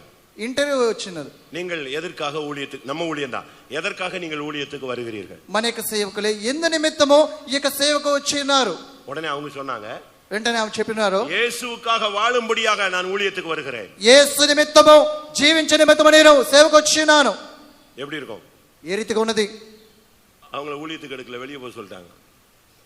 ஊழியத்துக்கு எடுக்கல, வெளியே போட்டாங்க. ఆయన సేవకు తీసుకోలేదు, బయటికి వెళ్ళిపోవని చెప్పి ఉన్నారు. அவங்களுக்கு ஒண்ணுமே புரியல. ఆయనకు ఒకటి అర్థం కాలేదు. இயேசுவுக்காக வாழ்றேன்னு வந்தேன், இப்போ என்னைய வெளியே போக சொல்லிட்டாங்க. యేసు కొరకు జీవించడానికి నేను వచ్చి ఉన్నానని చెప్పి ఉన్నాను, అయితే నన్ను బయటికి పంపివేసి ఉన్నారని. அடுத்த வெளியே இன்னொரு ஆள் இருந்துச்சு. అయితే బయట ఇంకొక వ్యక్తి ఉన్నాడు. என்னாச்சு, உன்னை ரிஜெக்ட் பண்ணிட்டாங்களேன்னு கேட்டாங்க. ఏం జరిగినది? నేను రిజెక్ట్ చేసి ఉన్నారని అడిగి ఉన్నారు. என்ன क्वेश्चन உன்னை கேட்டாங்க? ఏ యొక్క ప్రశ్న నిన్ను అడిగి ఉన్నారు? எதற்காக ஊழியத்துக்கு வருகிறாய்? ఎందు నిమిత్తము సేవకు వచ్చుచున్నావు? இயேசுவுக்காக வாழும்படியாக வருகிறேன். యేసు కొరకు జీవించే నిమిత్తము వచ్చినాను. அப்ப நம்ம ஊழியத்துக்கு எடுக்க மாட்டாங்க உன்னைன்றாங்க. అయితే నేను సేవకు తీసుకుని లేదు అని రిజెక్ట్ చేసి ఉన్నారు. இயேசுவுக்காக வாழணும், பரிசுத்தமா வாழணும்னு சொல்றேன், என்னை ஊழியத்துக்கு எடுக்க மாட்டாங்களா? అయితే యేసు కొరకు జీవించదను, పరిశుద్ధంగా జీవించనంటే సేవకు తీసుకోరా? இயேசுவுக்காக வாழணும்னா நீ விசுவாசியா வாழு, இயேசுவுக்காக சாகணும்னா ஊழியத்துக்கு வா. యేసు కొరకు జీవించవలనంటే నువ్వు విశ్వాసగా ఉండము, యేసు కొరకు మరణించవలనంటే నువ్వు సేవకరము. அல்லேலூயா. హల్లెలూయా. புரிஞ்சுதா உங்களுக்கு எல்லாருக்கும்? நான் பேசுற தமிழ், இவர் சொல்ற தெலுங்கு உங்களுக்கு அர்த்தமாயிந்தா? கரெக்டா நான் சொல்றத அவர் கரெக்டா சொல்றாரா? கர்த்தருடைய பரிசுத்த நாமத்துக்கு மகிமை உண்டாவதாக. దేవుని యొక్క పరిశుద్ధ నామముకు మహిమ కలుగును గాక. இயேசுவுக்காக வாழ நீ விசுவாசியாவே இரு, இயேசுவுக்காக சாகணும்னா ஊழியத்துக்கு வா. యేసు కొరకు జీవించవలనంటే నీ విశ్వాసగా ఉండము, యేసు కొరకు మరణించవలనంటే నీ సేవకరము. எபேசியர் 5ஆம் அதிகாரத்துல ఎఫెసీయులకు రాసిన పత్రిక 5వ అధ్యాయంలో இயேசு தன்னை காணிக்கையாகவும் கொடுத்தார், பலியாகவும் கொடுத்தார். యేసు తనను కానుకగాను బలిగాను ఆయన సమర్పించుకుని ఉన్నారు. வாசியுங்கள். చదవండి. எபேசியர் 5:2. ఎఫెసీయులకు రాసిన పత్రిక 5:2. పరిమళ వాసనగా ఉండుటకు మన కొరకు తన్ను తాను దేవునికి అర్పణముగాను బలిగాను అప్పగించుకొనెను. எப்படி? அர்ப்பணித்த காணிக்கையாகவும் பலியாகவும். అర్పణగాను బలిగాను. நல்லா கவனிங்க, చక్కగా వినండి. ஊழியத்துக்கு அனுப்புகிற பெற்றோர்களும் கவனிங்க, ஊழியத்துக்கு வரணும் அப்படிங்கிற தேவனுடைய திட்டம் உள்ள பிள்ளைகளும் கவனிங்க. సేవకు పంపించుచున్న తల్లిదండ్రులు గమనించండి, సేవకు రావాలనే ఒక ఉద్దేశం కలిగిన యవనస్తులు కూడా గమనించండి. ஊழியத்துக்கு அர்ப்பணிக்கிறது ஒரு காணிக்கை, సేవకు సమర్పించుకున్నదా అనేది ఒక అర్పణ కానుక ఉంటున్నది. ஊழியத்துல சாகிறது பலி, సేవలో చనిపోవుట బలి. இயேசு சிலுவை சுமக்க வந்தார், சிலுவையிலே ஜீவனை கொடுத்தார். యేసు సిలువను మోయుటకు వచ్చినారు, ఆయన సిలువలో తన యొక్క ప్రాణమును పెట్టి ఉన్నారు. அதனால இயேசு ஒரு காணிக்கை, அவர் ஒரு பலி. అయితే యేసు ఒక కానుక, ఆయన బలిగా మార్చబడి ఉన్నారు. அமெரிக்கால ஒரு பையன் இருந்தான். అమెరికాలో ఒక అబ్బాయి ఉన్నాడు. அவன் பேர் ஜான் ஆலன். ఆయన పేరు జాన్ ఆలన్. John Alan. உங்களுக்கு தெரியும் நினைக்கிறேன், పేపర్ல படிச்சிருப்பீங்க. మీకు తెలుసు అనుకుంటున్నాను, పేపర్లో చదివి ఉన్నారు అనుకుంటున్నాను. నెట్లో எல்லாம் அவனை பத்தி போட்டிருந்தாங்க. ఏప్రిల్లోనే ఆయన గురించి వేసి ఉన్నారు. அவனுக்கு ஒரு ஆசை, ఆయనకు ఒక ఆశ. అండమాన్ல சில தீவுகள் இருக்கிறது. అండమాన్లో కొన్ని దీవులు ఉంటున్నవి. அந்த சென்டினல் தீவுன்னு ஒரு தீவு இருக்கு. ఆ యొక్క సెంటినల్ ద్వీపములని ఒక ద్వీపములు ఉన్నవి. அங்க இருக்கிறவங்க காட்டுமிராண்டிகள். ఆ యొక్క ద్వీపంలో ఉంటున్న వారు నరమాంస భక్షకులు. பயங்கர டஃப்பான ஆளுங்க. వారు భయంకరమైన వారు. இந்தியா கவர்மெண்டே அவங்கள யாரும் போய் பார்க்க கூடாதுன்னு மூடி வச்சிட்டாங்க. ఆ యొక్క భారతదేశ ప్రభుత్వం ఎవరు కూడా వారిని చూడకూడదని ఆ యొక్క మూసివేసి ఉన్నారు. అమెరికాల இருந்து அவங்களுக்கு ஊழியம் செய்யணும்னு அவன் வந்தான். అమెరికా నుండి ఆయన సేవను చేయుటకు, వారికి సేవను చేయుటకు అక్కడికి వచ్చినాడు. யார்ட்டையோ காசு கொடுத்து போட்ல போய் அங்க இறங்கிட்டான். ఎవరి యొద్దో డబ్బులు ఇచ్చి ఆ యొక్క బోటుతో వెళ్ళి అక్కడ దిగి ఉన్నాడు. அவங்க அங்க இருந்து சிக்னல் சத்தம் போடுறான், வராதன்னு. వారు అక్కడి నుంచే శబ్దం చేయించున్నారు, రావద్దని. அவங்க பாஷை இவனுக்கு புரியாது, వారి భాష ఈయనకు తెలియదు, இவன் பாஷை அவனுக்கு புரியாது, ఈయన భాష వారికి తెలియదు. இவனை கொண்டு போய் விட்ட போட்டுக்காரங்க எல்லாம் ஓடி போயிட்டாங்க. అయితే ఈయనని తీసుకుని విడిచిపెట్టిన బోటు వ్యక్తి కూడా పారిపోయి ఉన్నాడు. இவன் கரையில கூட கால் வைக்கல, அவனை அம்பு வச்சு அடிச்சு கொன்னுட்டாங்க. అయితే ఈయన ఒడ్డు మీద కూడా కాలు పెట్టలేదు, ఆయన ఆ యొక్క బాణములు వేసి చంపి ఉన్నారు. இன்னும் சுவிசேஷமும் சொல்லல, ஒண்ணுமே சொல்லல, வந்த இடத்துலயே செத்து போயிட்டான். கர்த்தருக்காக சுவிசேஷம் சொல்லணும்னு ஊழியத்துல. ఇంకను ఆయన సువార్త చెప్పలేదు, ఏమి కూడా చెప్పలేదు. దేవుని నిమిత్తం సువార్త చెప్పడానికి అక్కడ కాలు మోపి ఉన్నాడు, చనిపోయి ఉన్నాడు. அமெரிக்கா கவர்மெண்ட் அவனுடைய பாடியாவது கிடைக்கும்னு பார்த்தாங்க, கிடைக்கல. అమెరికా ప్రభుత్వం ఆయన యొక్క బాడీ దొరికిందని ప్రయత్నం చేస్తున్నారు, కానీ బాడీ కూడా దొరకలేదు. அமெரிக்க கல்ச்சர் எப்படி இருக்கும்?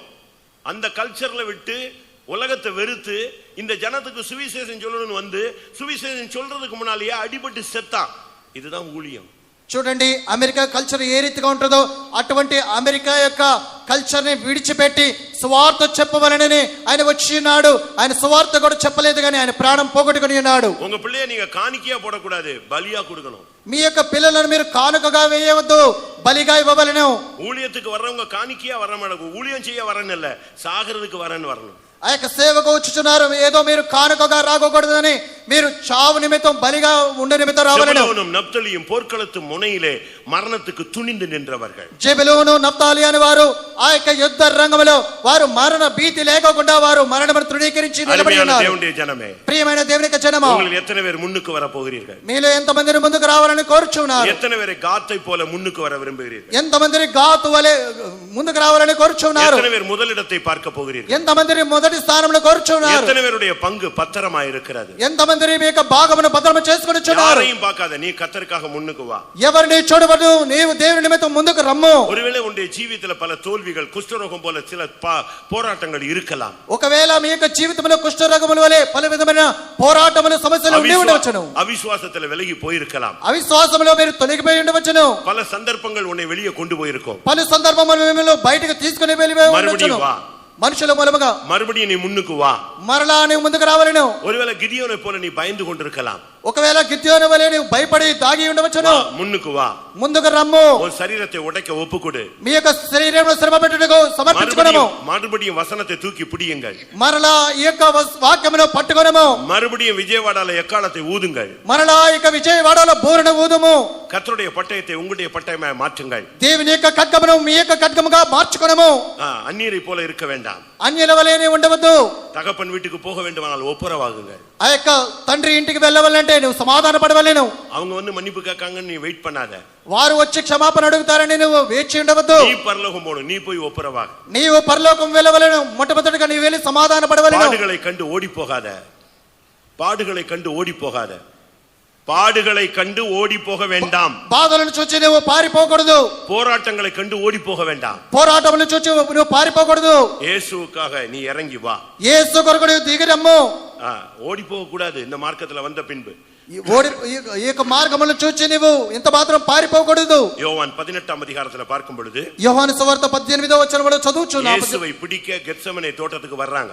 యేసును పట్టుకొనుటకు గెత్సేమనే తోటకు వచ్చి ఉన్నారు. யாரை தேடுகிறீர்கள்? ఎవరిని వెతుకుచున్నారు? இயேசு கேட்கிறார், யாரை தேடுகிறீர்கள்? యేసు అడుగుచున్నారు, ఎవరిని వెతుకుచున్నారు? உடனே அவங்க சொன்னாங்க, వెంటనే వారు చెప్పి ఉన్నారు, நசரேயனாகிய இயேசுவை தேடுகிறோம். నజరేయుడైన యేసుని మేము వెతుకుచున్నాము. இயேசு என்ன சொன்னார் தெரியுமா? యేసు ఏం చెప్పి ఉన్నాడో తెలుసునా? நான் தான், నేనే. நான் தான் சொன்ன அந்த வார்த்தை சொன்ன உடனே அங்க நின்னவரெல்லாம் தூக்கி எரிஞ்சிருச்சு அந்த வார்த்தை. ఆ యొక్క నేనే అని చెప్పి ఆ యొక్క మాట వినిన వెంటనే అక్కడ వింటిన వారందరూ కూడా దూరముగా పడవేయబడి ఉన్నారు. எல்லாரும் பின்னிட்டு திரும்பி விழுந்தார்கள். వెంటనే వారందరూ కూడా వెనక పడి ఉన్నారు. அவர் இயேசு ஓடி போகல. అయితే యేసు పారిపోలేదు. சிலுவை சுமக்க தைரியமாக வந்தார். సిలువను మోయటకు ధైర్యంగా వచ్చినాడు. இந்த உலகத்தை வெறுத்து இயேசுவுக்காக சிலுவை சுமக்க வாருங்கள். ఈ యొక్క లోకమును ద్వేషించి సిలువను మోయటకు ముందుకు రండి. போர்க்களத்து முனையிலே நிற்போம். ఆ యొక్క యుద్ధ రంగముల ముందు నిలబడదాము. நாம் முன்னணியில வந்தால், మనము ముందుగా వచ్చినట్లయితే హల్లెలూయా, కర్తర్ என்ன செய்வார்? దేవుడు ఏమి చేయును? கடைசி ஒரு வசனம், చివరి ఒక వాక్యము. நீ முன்னணியில் வந்தால் கர்த்தர் என்ன செய்வார்? నీవు ముందుగా వచ్చినట్లయితే దేవుడు ఏమి చేయును? மீகா మీకా 2ஆம் அதிகாரம் 2వ అధ్యాయము 13ஆம் வசனம். 13వ వచనము. மீகா 2:13. మీకా 2వ అధ్యాయం 13వ వచనము. ప్రాకారములు పడగొట్టువాడు వారికి ముందుగా పోవును, వారు గుమ్మమును పడగొట్టి దాని ద్వారా దాటిపోవుదురు, వారి రాజు వారికి ముందుగా నడుచును, యెహోవా వారికి నాయకుడిగా ఉండును. கர்த்தருடைய பரிசுத்த நாமத்துக்கு மகிமை உண்டாவதாக. దేవుని యొక్క పరిశుద్ధ నామముకు మహిమ కలుగును గాక. நீ முன்னுக்கு வா, கர்த்தர் உனக்காக முன்னணியில் வருவார். నీవు ముందుకు వచ్చినట్లయితే దేవుడు నీ కొరకు ఆయన ముందుగా వచ్చును. நீ கர்த்தருக்காக எழும்பி வா, கர்த்தர் உனக்கு உன் காரியத்துல எல்லாம் முன்னுக்கு வந்து நிப்பார். నీవు దేవుని నిమిత్తము లేచి వచ్చినట్లయితే దేవుడి నీ యొక్క కార్యం నిమిత్తం ఆయన ముందుగా నిలబడను. விசுவாசத்துல முன்னுக்கு வா, విశ్వాసంలో ముందుగా రమ్ము. ஊழியத்துல முன்னுக்கு வா, సేవకులు ముందుగా రమ్ము, பாடுகள் படுறதுல முன்னுக்கு வா, శ్రమ పడుటకు ముందుగా రమ్ము, கர்த்தருக்காக கிரியை செய்யறதுல முன்னுக்கு வா, దేవుని కొరకు క్రియ చేయుటకు ముందుగా இந்த రమ్ము, சத்தியத்துக்காக முன்னுக்கு வா. మీ యొక్క సత్యము నిమిత్తం ముందుగా రమ్ము. உன் காரியம் எதுவானாலும் கர்த்தர் உங்கள் முன்னணியில் வருவார். మీ యొక్క కార్యములు ఏదైనప్పటికీ దేవుడు మీకు ముందుగా వచ్చును. எத்தனை பேர் விசுவாசிக்கிறீங்க? ఎంతమంది విశ్వసించున్నారు? நீ முன்னணியில் வந்தா கர்த்தர் உங்களுக்கு முன்னணியில் வருவார் என்ற விசுவாசம் இருந்தா கண்ண மூடி முழங்கால் போடுங்க.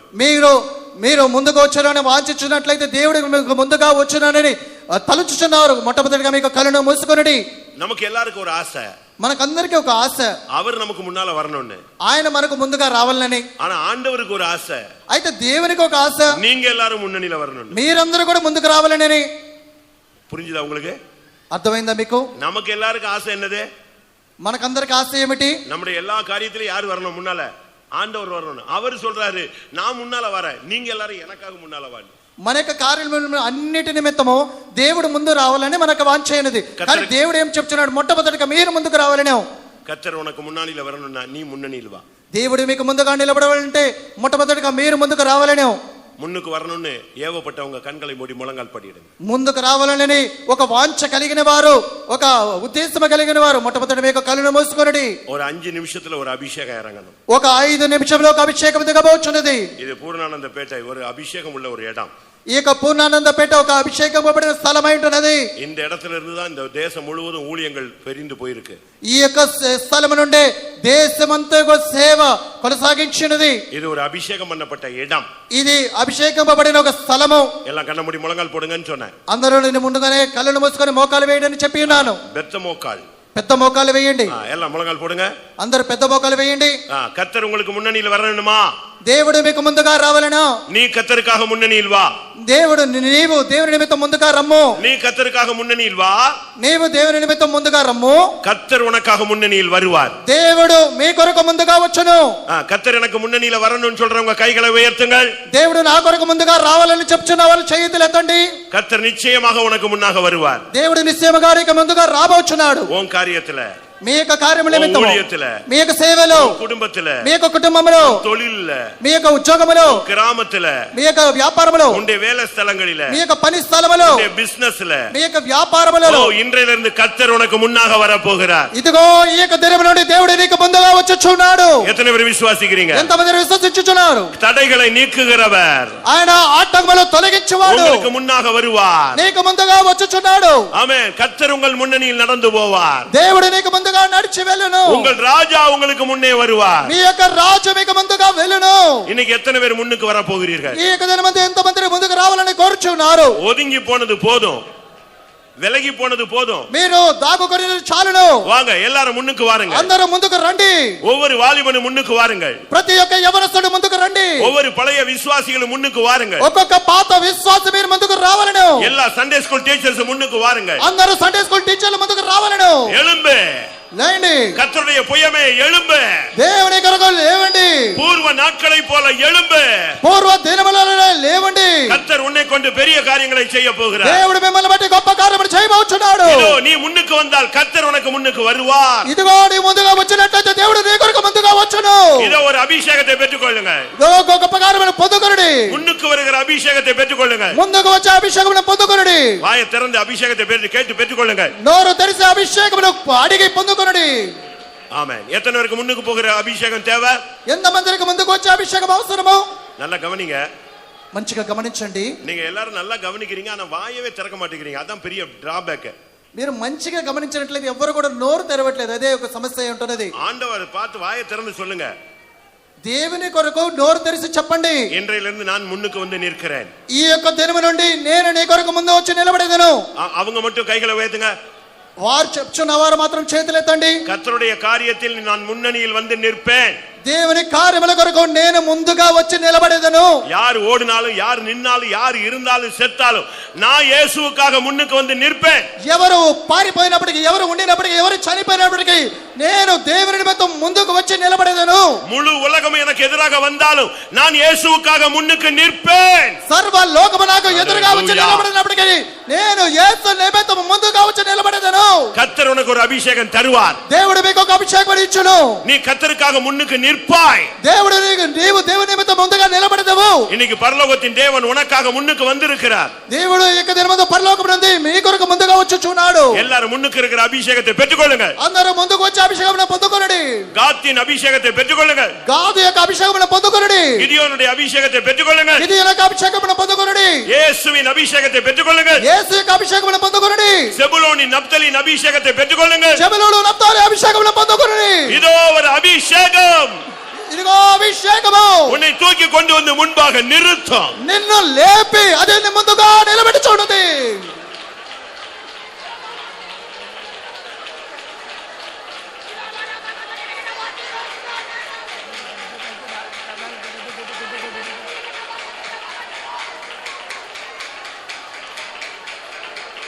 ஆமா, ஆமென்.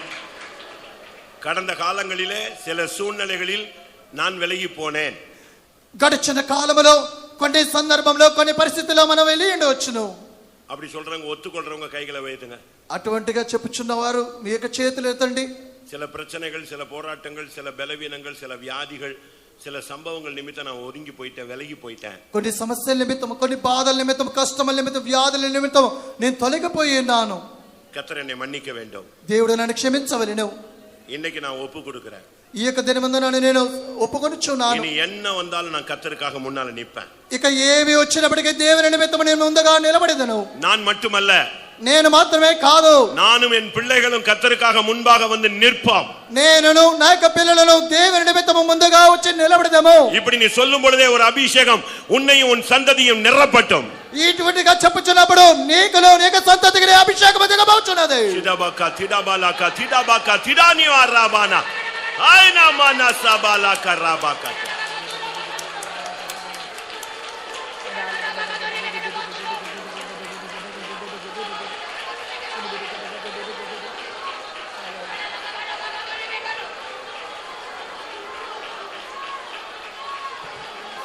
యెహోవాను ముందుగా నడుచును, మెట్ట స్థలమున శరణము చేయును. యెహోవాను ముందుగా నడుచును, మెట్ట స్థలమున శరణము చేయును. నాతో యుద్ధం చేయువానితో యుద్ధం చేసి తన మహిమతో రక్షించును. నాతో యుద్ధం చేయువానితో యుద్ధం చేసి తన మహిమతో రక్షించును. యెహోవాను ముందుగా నడుచును, మెట్ట స్థలమున శరణము చేయును. యెహోవాను ముందుగా నడుచును, మెట్ట స్థలమున శరణము చేయును. నాతో యుద్ధం చేయువానితో యుద్ధం చేసి తన మహిమతో రక్షించును.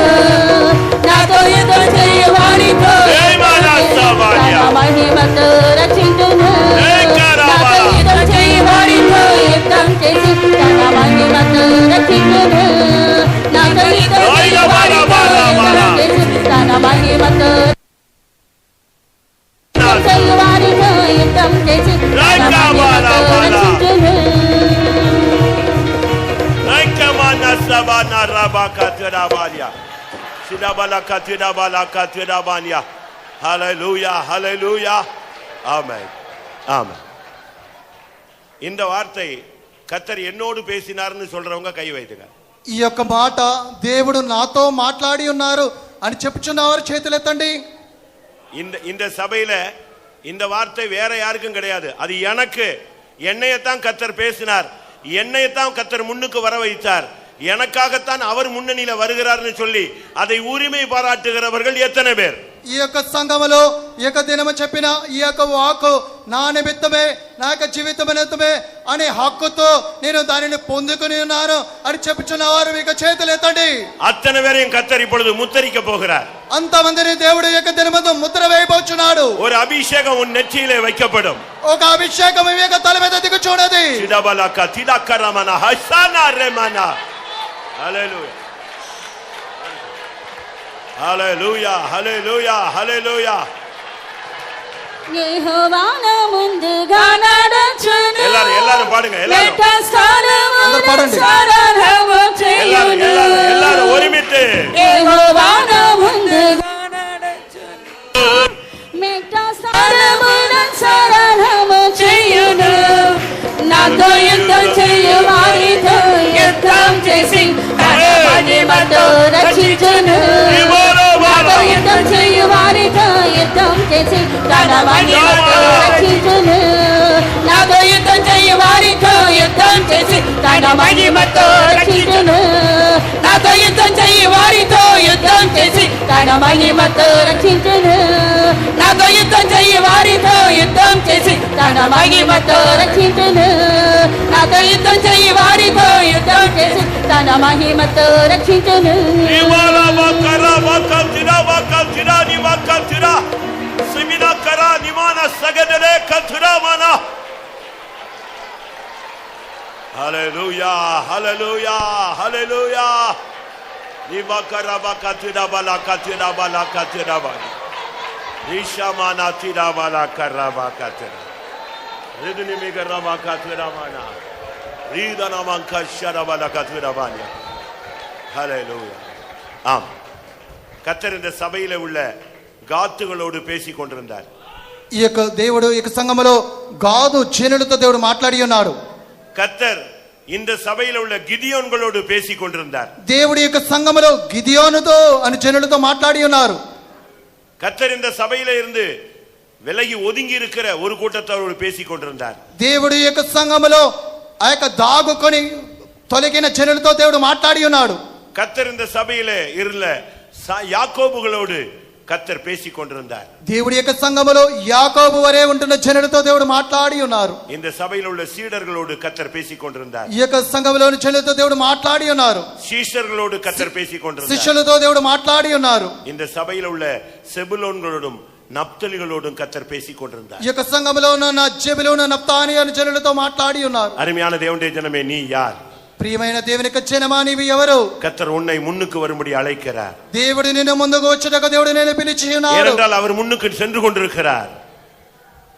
ஏனென்றால் அவர் முன்னணியிலே நின்று கொண்டிருக்கிறார். ఎందుకనగా ఆయన ముందుగా నిలబడి ఉన్నాడు. ஆமென். இப்பொழுது கர்த்தர் உனக்கு முன்னுக்கு செல்லுகிற ஒரு வல்லமையை தந்திருக்கிறார். ఇప్పుడు దేవుడు ముందుకు వెళ్ళుటకు ఆ యొక్క శక్తిని దేవుడు మీకు ఇచ్చుచున్నాడు. எத்தனை பேருக்கு அந்த அபிஷேகம் கிடைத்திருக்கிறது? ఎంతమందికి ఆ యొక్క అభిషేకం దొరికినది? முன்னுக்கு நிற்கிற அபிஷேகம் கிடைத்தவர்கள் எத்தனை பேர்? ముందుగా నిలిచిన అభిషేకం దొరికిన వారు ఎంతమంది? இன்னும் ஒரு நிமிஷம் டைம். ஹல்லேலூயா. ఇంకా ఒక్క నిమిషం సమయము. ஒரே ஒரு நிமிஷம். அதற்குள்ளே ఒక్క నిమిషము. முன்னணியின் அபிஷேகத்தை பெற்றுக்கொள். ఆ యొక్క ముందుకు వచ్చే అభిషేకం పొందుకొనము. திடாபாக்கா திடா நிபாக்கரா நிஷலமானா ரபாலா.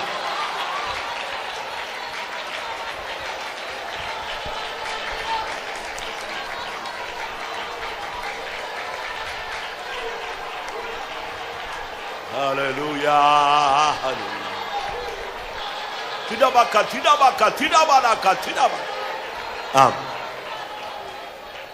முன்னணியில் உள்ள அபிஷேகம் உனக்கு கிடைத்தால், ముందుకు వచ్చే అభిషేకం నీకు దొరికినట్లయితే இன்னிலிருந்து உன்னுடைய ஜெப வாழ்க்கை மாறும். ఈ యొక్క దినము నుండి నీ యొక్క ప్రార్థనా జీవితం మారును. உனக்கு கர்த்தர் ஒரு முழங்காலின் ஆவி தருவார். దేవుడు మీకు ఒక మోకాళ్ళు వేసే ఆత్మను దేవుడు అనుగ్రహించును. கர்த்தர் தீர்க்க தரிசனத்தை உனக்கு தருவார். దేవుడు మీకు ఆ యొక్క ప్రవచనమును దేవుడు అనుగ్రహించును. கர்த்தர் உன்னோடு பேசுவார். దేవుడు నీతో మాట్లాడును. உன் மூலமாய் அற்புதங்களை செய்வார். మీ ద్వారా దేవుడు అద్భుతములు చేయును.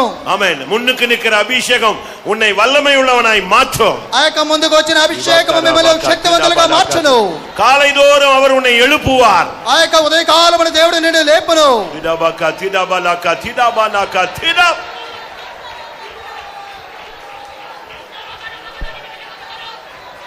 ஆமென். கர்த்தருடைய சமூகத்துக்காய் ஸ்தோத்திரம் பண்ணுவோம். దేవునికి సన్నిధానముకు దేవునికి స్తోత్రించదము. ஸ்தோத்திர ஸ்தோத்திர ஸ்தோத்திர ஸ்தோத்திர ஸ்தோத்திர ஸ்தோத்திர ஸ்தோத்திர ஸ்தோத்திர ஸ்தோத்திர ஸ்தோத்திர ஸ்தோத்திர ஸ்தோத்திர ஸ்தோத்திர ஸ்தோத்திர ஸ்தோத்திர. நம் முழு சபையை முன்னுக்கு வரும்படியாக கர்த்தர் அழைத்தார். அதற்காக ஸ்தோத்திரம் பண்ணுவோம். మనందరినీ కూడా సంఘమంతా కూడా ముందుకు రావటకు దేవుడు పిలిచి ఉన్నాడు. దాని నిమిత్తము దేవునికి స్తోత్రించదము. ஸ்தோத்திர ஸ்தோத்திர ஸ்தோத்திர ஸ்தோத்திர. யாரெல்லாம் கர்த்தருக்காக முன்னணியில் வருகிறார்களோ அத்தனை பேருக்கும் கர்த்தர் முன்னணியில வந்து எல்லா தடைகளையும் நீக்குகிறார். அதற்காக ஸ்தோத்திரம் பண்ணுவோம். ఎవరందరూ కూడా దేవుని కొరకు ముందు నిలబడుచున్నారో వారి నిమిత్తము దేవుడు ముందుగా వచ్చి వారికి ఆటంకములను దేవుడు తొలగించబోచున్నారు కనుక స్తోత్రించదము. ஸ்தோத்திர ஸ்தோத்திர ஸ்தோத்திர. முன்னணியில் இருக்கிற ஜனங்களை சேர்க்க இயேசு வருகிறார். அதற்காக ஸ்தோத்திரம் பண்ணுவோம். ముందు నిలబడుచున్న జనులను చేర్చుకుని నిమిత్తము యేసు రాబోచున్నారు. దాని నిమిత్తము స్తోత్రించెదము. ஸ்தோத்திரம் ஸ்தோத்திரம் ஸ்தோத்திரம் ஸ்தோத்திரம். பிதா குமாரன் பரிசுத்த ஆவியானவருக்காக ஸ்தோத்திரம் பண்ணுவோம். తండ్రి కుమార పరిశుద్ధాత్మ దేవునికి స్తోత్రించెదము. ஸ்தோத்திரம். எல்லா மகிமையும் அவருக்கே செலுத்தி ஸ்தோத்திரம் பண்ணுவோம். సమస్త మహిమ ఆయనకే చెల్లించి స్తోత్రించెదము. ஸ்தோத்திரம் ஸ்தோத்திரம் ஸ்தோத்திரம். காப்பவரம் கூட்டங்களுக்காக ஸ்தோத்திரம் பண்ணுவோம். కాపవరం కుటుంబాల కొరకే స్తోత్రించెదము. ஸ்தோத்திரம் ஸ்தோத்திரம். సర్వకృపానిధిగు ప్రభువా, మహోన్నతుడా, పరమ తండ్రి, మీకు స్తోత్రములు. మీరు ఇచ్చినటువంటి ఈ మంచి ఆశీర్వాదకరమైన సమయం కొరకు స్తోత్రములు ప్రభు. మీ మహాకృపను బట్టి ఈ పునరుద్ధాన దినమును మాకు ఆశీర్వాదకరముగా మహిమగా మార్చినందుకు స్తోత్రములు. మీ కృపను బట్టి, మీ ఆలోచన బట్టి మమ్మల్ని నడిపించే వారిని, పాస్టర్ గారిని ఈ స్థలానికి తీసుకువచ్చి వారిని అభిషేకించి బలపరిచి మా అందరికీ ఆశీర్వాదకరముగా మార్చినందుకు మీకు స్తోత్రములు ప్రభువా. మీ జనులందరి ప్రయాణ మార్గాల్లో తోడుగా ఉండి కాపాడి ఉన్నారు గనక స్తోత్రములు. పాటల సేవను ఆశీర్వదించి అభిషేకముతో నింపి ఆత్మ ద్వారా మీరు మాతో మాట్లాడి ఉన్నారు గనక స్తోత్రములు. ఈ ఉదయకాల సమయమున అయ్యా, ఈ మహిమగల సమయమున మీ పరలోక సింహాసనము నుండి మీ వాక్కులు పంపి మా హృదయముతో, మా ఒక్కొక్కరితో మీరు మాట్లాడి ఉన్నారు గనక స్తోత్రములయ్యా. వెనకబడిపోయినటువంటి మా జీవితాలని ముందుకు రప్పించడానికి మీరు మాతో మాట్లాడి మమ్మల్ని ధైర్యపరిచి మమ్మల్ని హెచ్చరించినందుకు స్తోత్రములు. గాదు జీవితములో నుండి, గాదును దేవుడు నడిపించే మార్గములో అతడు ముందుగా వచ్చి ఉన్నాడు, మొదటి స్థానానికి వచ్చి ఉన్నాడు. తన జీవితములో ఎన్నో పోరాటములు, కష్టములు, నష్టములు వచ్చినప్పటికీ అతడు ముందుగా నిలబడి ఉన్నాడని మీరు మాట్లాడి ఉన్నారు గనక స్తోత్రములయ్యా. మా జీవితంలో కూడా మీరు నడిపించే మార్గములో మాకెన్ని శ్రమలు, బాధలు వచ్చినప్పటికీ మేము ముందుగా నిలబడడానికి సహాయం దయచేయండి. ప్రార్థనలో ముందుకు రావడానికి, కృతజ్ఞతలో ముందుకు రావడానికి, శ్రమపడే జీవితంలో ముందుకు రావడానికి, ఐక్యతలో ముందుకు రావడానికి, సమాధాన జీవితంలో ముందుకు రావడానికి మీరు మాతో మాట్లాడి ఉన్నారు గనక స్తోత్రములు. ఒకానొకప్పుడు మేము గిద్యోను వలె చాటుగా దాక్కున్న వారముగాను, భయస్థులుగా ఉంటున్నాము. మాలో ఉన్న భయాన్ని తొలగించి మాకు ధైర్యాన్ని ఇచ్చి, ధైర్య వాక్కులు ఇచ్చి, గిద్యోను వలె మేము ముందుకు వచ్చి కావలి వారిని కలుసుకొని మేము కూడా కావలి వారిగా మార్చబడినట్లు మీరు మాతో మాట్లాడినారు కనుక మీకు స్తోత్రమయ్యా. యేసు ప్రభువారి వలె ఆయన శ్రమ పొందడానికి యెరూషలేమునకు ముందుగా సాగినట్లుగా శ్రమలు చూచి మేము భయపడకుండా మేము ముందు కొనసాగడానికి మీరు మాతో మాట్లాడి ఉన్నారు గనక స్తోత్రమయ్యా. నఫ్తాలీల వలె, జబులూనీల వలె మేము ప్రాణాన్ని తృణీకరించడానికి, యేసు కొరకు మరణించడానికి సిద్ధపడే మనసు, అభిషేకాన్ని మాకు అనుగ్రహించి నడిపించండి. అన్ని కార్యాల్లో, ఆధ్యాత్మిక జీవితంలో, ఈ పరిశుద్ధుల ఐక్యతలో, ఈ సంఘ ఆత్మీయ ప్రయాణములో ప్రతి విషయములో మేము ముందుకు కొనసాగి సియోనుకు, నూతన యెరూషలేముకు సిద్ధపడే కృప కలగజేయమయ్యా. స్తోత్రం. యాకోబు మాదిరిగా సమాధాన జీవితాన్ని వెతకడానికి సహాయం దయచేయండి. యాకోబు తన అన్నతో సమాధాన పాడడానికి 7 మారులు తన్ను తానే తగ్గించుకొని సాగిలపడి ఉన్నాడని మీరు మాతో మాట్లాడి ఉన్నారు. మేము తండ్రి ఇంటికి చేరడానికి, పరలోకానికి చేరడానికి సమాధానపరిచి మేము సమాధానాన్ని కోరి సమాధాన జీవితాన్ని చేసి పరలోక తండ్రి ఇంటికి చేరడానికి సహాయం దయచేయండి. మీరు మాకు ఇచ్చిన అమూల్యమైన వాక్కుల కొరకు స్తోత్రం, ధైర్యపరిచిన వాక్కుల కొరకు స్తోత్రం, ముందుకు రావడానికి కృప ఇచ్చినందుకు స్తోత్రం, పరిశుద్ధులు బలపరిచి మీరు ఆశీర్వదించినందుకు స్తోత్రం. ఇంకను వారిని ఈ విజయవాడ సెంటర్కి తీసుకొచ్చిన ఉద్దేశాలు నెరవేర్చండి. ఈ ఆంధ్ర దేశానికి కావలసిన అభిషేకము, ఆరోగ్యము, ఆలోచనలు, నడిపింపు ఇచ్చి పాస్టర్ గారిని ఈ ఆంధ్ర దేశానికి ఆశీర్వాదకరముగా మార్చండి అయ్యా. కృప వెంబడి కృప ఇచ్చి నడిపించండి.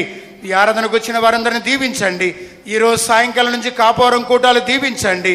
సర్వస్తుతి, ఘనత, మహిమ మీకే చెల్లిస్తున్నాం. మమ్మల్ని అందరినీ సంపూర్ణముగా పరిశుద్ధపరిచి మీ మహిమగల రాకడకు నిత్య రాజ్యానికి సిద్ధపరచమని యేసుక్రీస్తు నామమున అడుగుచున్నాము తండ్రి. ஆமென்.